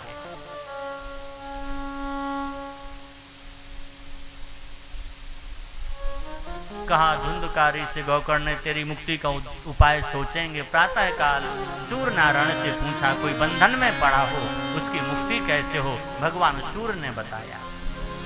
श्रीमद् भागवती वार्ता प्रेत पीड़ा विनाशनी, सत्ता होप तथा धन्या, कृष्ण लोक फल प्रदा। भागवत की कथा सुना दो, उसका उद्धार हो जाएगा। कैसा भी प्रेतोनी में पड़ा हो उद्धार हो जाएगा। तो कथा की ऐसी महिमा जीते जी सुन लो, बहुत अच्छा। जीते जी नहीं सुन पाए तो मरने के बाद भी कथा सुना दी जाए तो उद्धार हो जाएगा। लेकिन सुन करके ऐसा मत करना कि अब जीते जी नहीं सुनना, मरने के बाद ही सुन लेंगे। कोई गौकर्ण नहीं हुआ तो ऐसे प्रेत बने रह जाओगे। इसलिए अच्छा है जीते जी सुन लो, तो मर करके फिर क्यों बांस में बैठ के सुनना पड़ेगा। हम तो महाराज जी कहते 7 गांठ का बांस हमारा शरीर ही है, इसमें ही 7 गांठें हैं। इसलिए इसमें कथा सुन लोगे तो दूसरे शरीर में जाके नहीं सुनना पड़ेगा। अब तो महाराज गौकर्ण जी ने कथा कही, 7वें दिन की कथा होती बांस की ग्रंथि फट गई है, धुंधकारी का उद्धार हुआ है। विमान आया, विमान में बैठ के भगवत धाम जाने लगा। गौकर्ण जी ने प्रश्न किया विमान में जो लेने आए थे, विमान एक आया, श्रोता इतने थे, सबके लिए विमान क्यों नहीं? उस समय विमान में बैठे भगवत पार्षदों ने कहा, श्रवणम तु कृतम सर्वे न तथा मननम कृतम। श्रवण तो सबने किया, पर यथा प्रेतेन मननम कृतम तथा सर्वे ना मननम कृतम। जैसा धुंधकारी प्रेत ने मनन किया ऐसा सबने मनन नहीं किया। इसलिए कथा सुनो, सुनने के बाद चिंतन करो, मनन करो, क्या सुना। ये नहीं कथा को कथा में ही छोड़ के मत जाना। हाँ नहीं, लोग कथा की बात लेके नहीं जाते, उसको बाद में भी स्मरण करो। इसके उपरांत गौकर्ण जी ने दोबारा कथा कही है, तो सब श्रोताओं के लिए विमान आया और गौकर्ण को भगवान ने विमान में नहीं बिठाया। क्यों नहीं बिठाया? भगवान को लगा गौकर्ण के लिए भी विमान भेजेंगे तो लोग एक कहावत कहेंगे। कौन सी कहावत? अंधेर नगरी चौपट राजा, टका शेर भाजी टके शेर खाजा। सब एक ही भाव में। अरे भाई, श्रोताओं को विमान आया तो वक्ता को कुछ विशेष होना चाहिए। तो भगवान स्वयं आए हैं और गौकर्णम तु समालिंगो अकरो सदसम बपू। भगवान ने गौकर्ण को उठा करके अपनी गोद में बिठाया है, अपने धाम लेकर के गए। मानो भगवान कहना चाह रहे हैं, जो श्रोताओं के कल्याण को दृष्टि में रख करके कथा करेगा, ऐसा कोई वक्ता होगा उसे हम गोद में बिठा के अपने धाम लेकर के जाएं।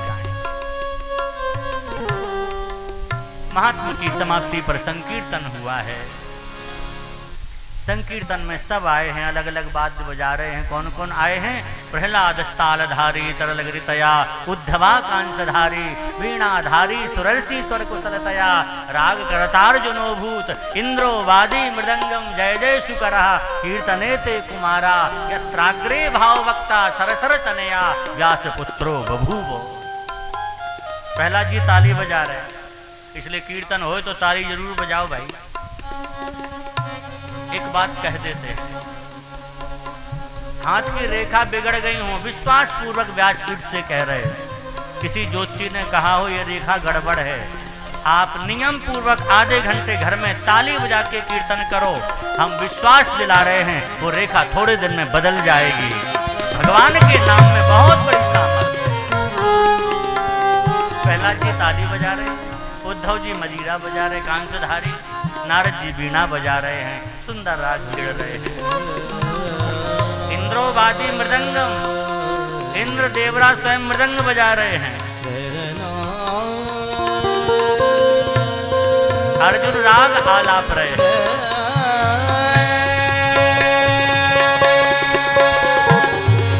इतना ही नहीं, कीर्तन के बीच में जय जयकार भी होनी चाहिए। जय जयकार कौन कर रहा है?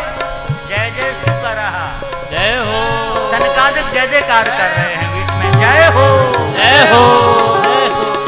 और कीर्तन इतने से पूरा नहीं होता है, कीर्तन में नृत्य भी होता। तो नाच कौन रहे? जो भागवत के महात्म्य की समाप्ति पर कीर्तन हुआ उसमें नाच कौन रहे हैं? कोई तो नाच रहा होगा, कोई नहीं नाच रहा है। भागवत के श्रेष्ठ प्रवक्ता जिनके शरीर पर एक सूत का धागा नहीं, ऐसे परमहंस सुखदेव जी नाच रहे। यत्राग्रे भाव वक्ता सरसर तनया व्यास पुत्रो बभू, भाव पूर्वक नाच रहे, दिखाने के लिए नहीं नाच रहे। शादी ब्याह में दिखाने को नाचते लोग, भाव में नाच रहे हैं। जब आता गिरधारी नाम तो ऐसे खड़े हो जाते हैं, जब मुरली मनोहर नाम आता तो ऐसे खड़े हो जाते हैं, मनो लीला प्रकट करते हुए चल रहे हैं। अद्भुत संकीर्तन हुआ महात्मा की परिसमाप्ति पर। आइए हम लोग भी संकीर्तन करें और आज कथा का यहीं विश्राम होता है।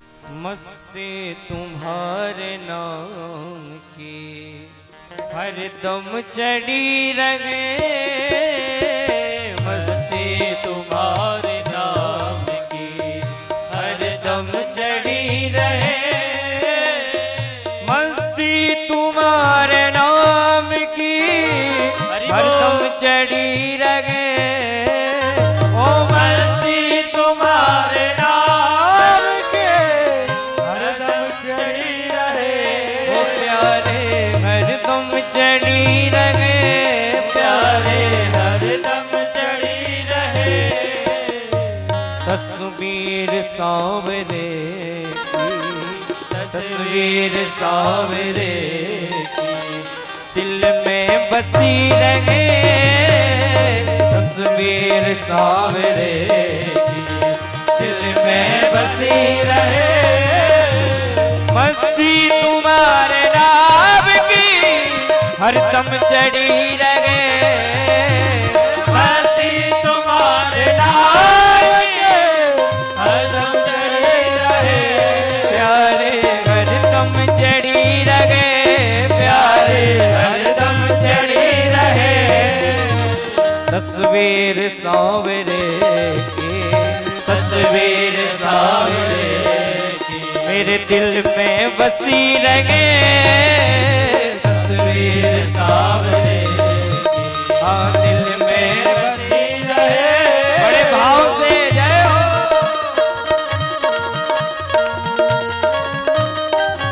राधा रमण लाल की जय हो।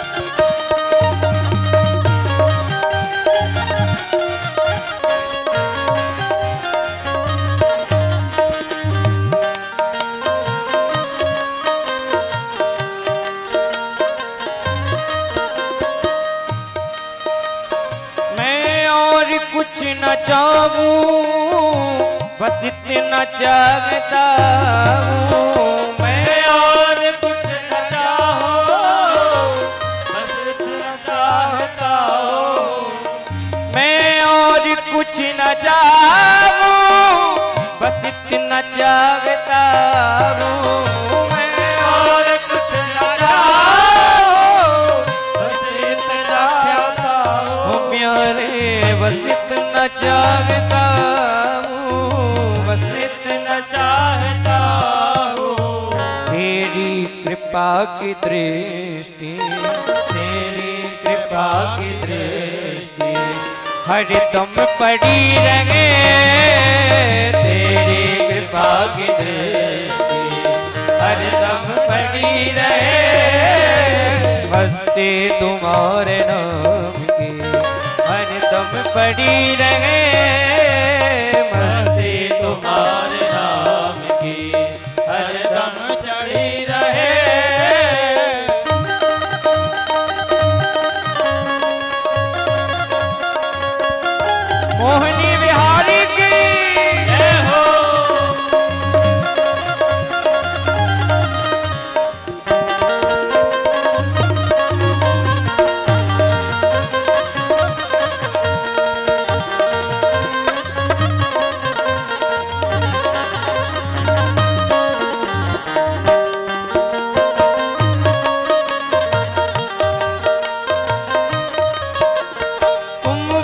बांसुरी बजा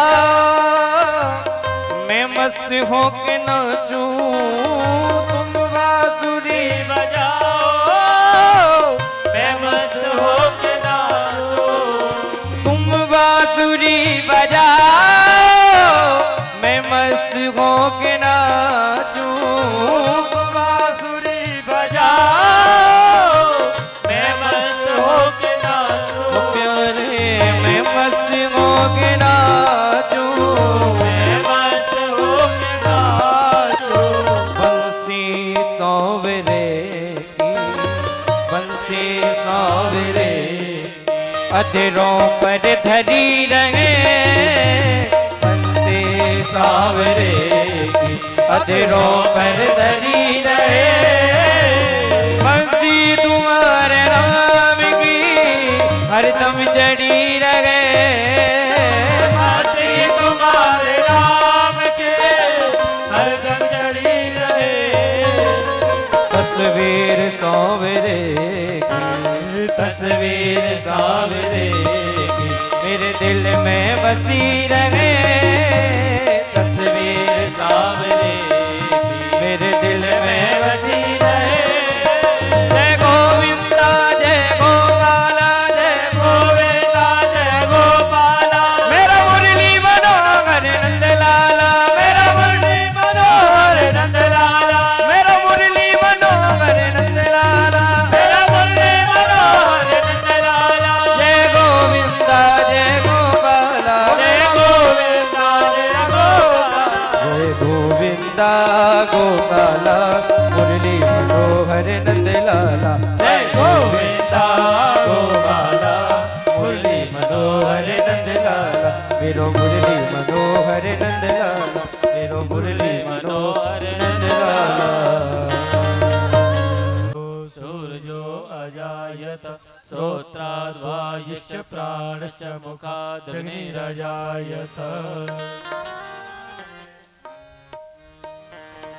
आरती कुंज बिहारी की से गिरधर कृष्ण मुरारी की, आरती कुंज बिहारी की से गिरधर कृष्ण मुरारी की, गले में बैजंती माला, माला बजाए मुरली मधुर बाला, बाला श्रवण में कुंडल जल काला, काला नंद के नंद मोहन ब्रज चंद परम आनंद, राधिका रमण बिहारी की से गिरधर कृष्ण मुरारी की, आरती मोहन बिहारी की से गिरधर कृष्ण मुरारी की, गगन सम अंग कांतिकारी, राधिका ताकी रहे यारे,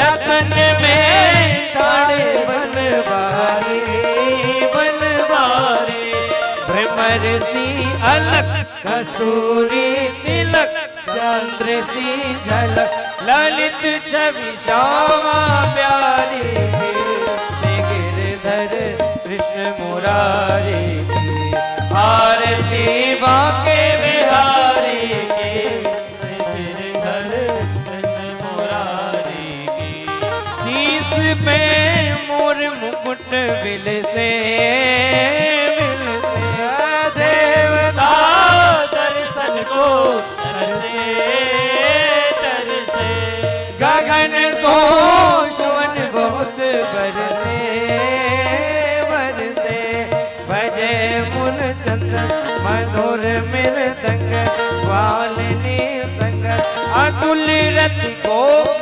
कुमारी की से गिरधर कृष्ण मुरारी की, आरती रमण बिहारी की से गिरधर कृष्ण मुरारी की, जहाँ से प्रकट भई गंगा, गंगा कलुष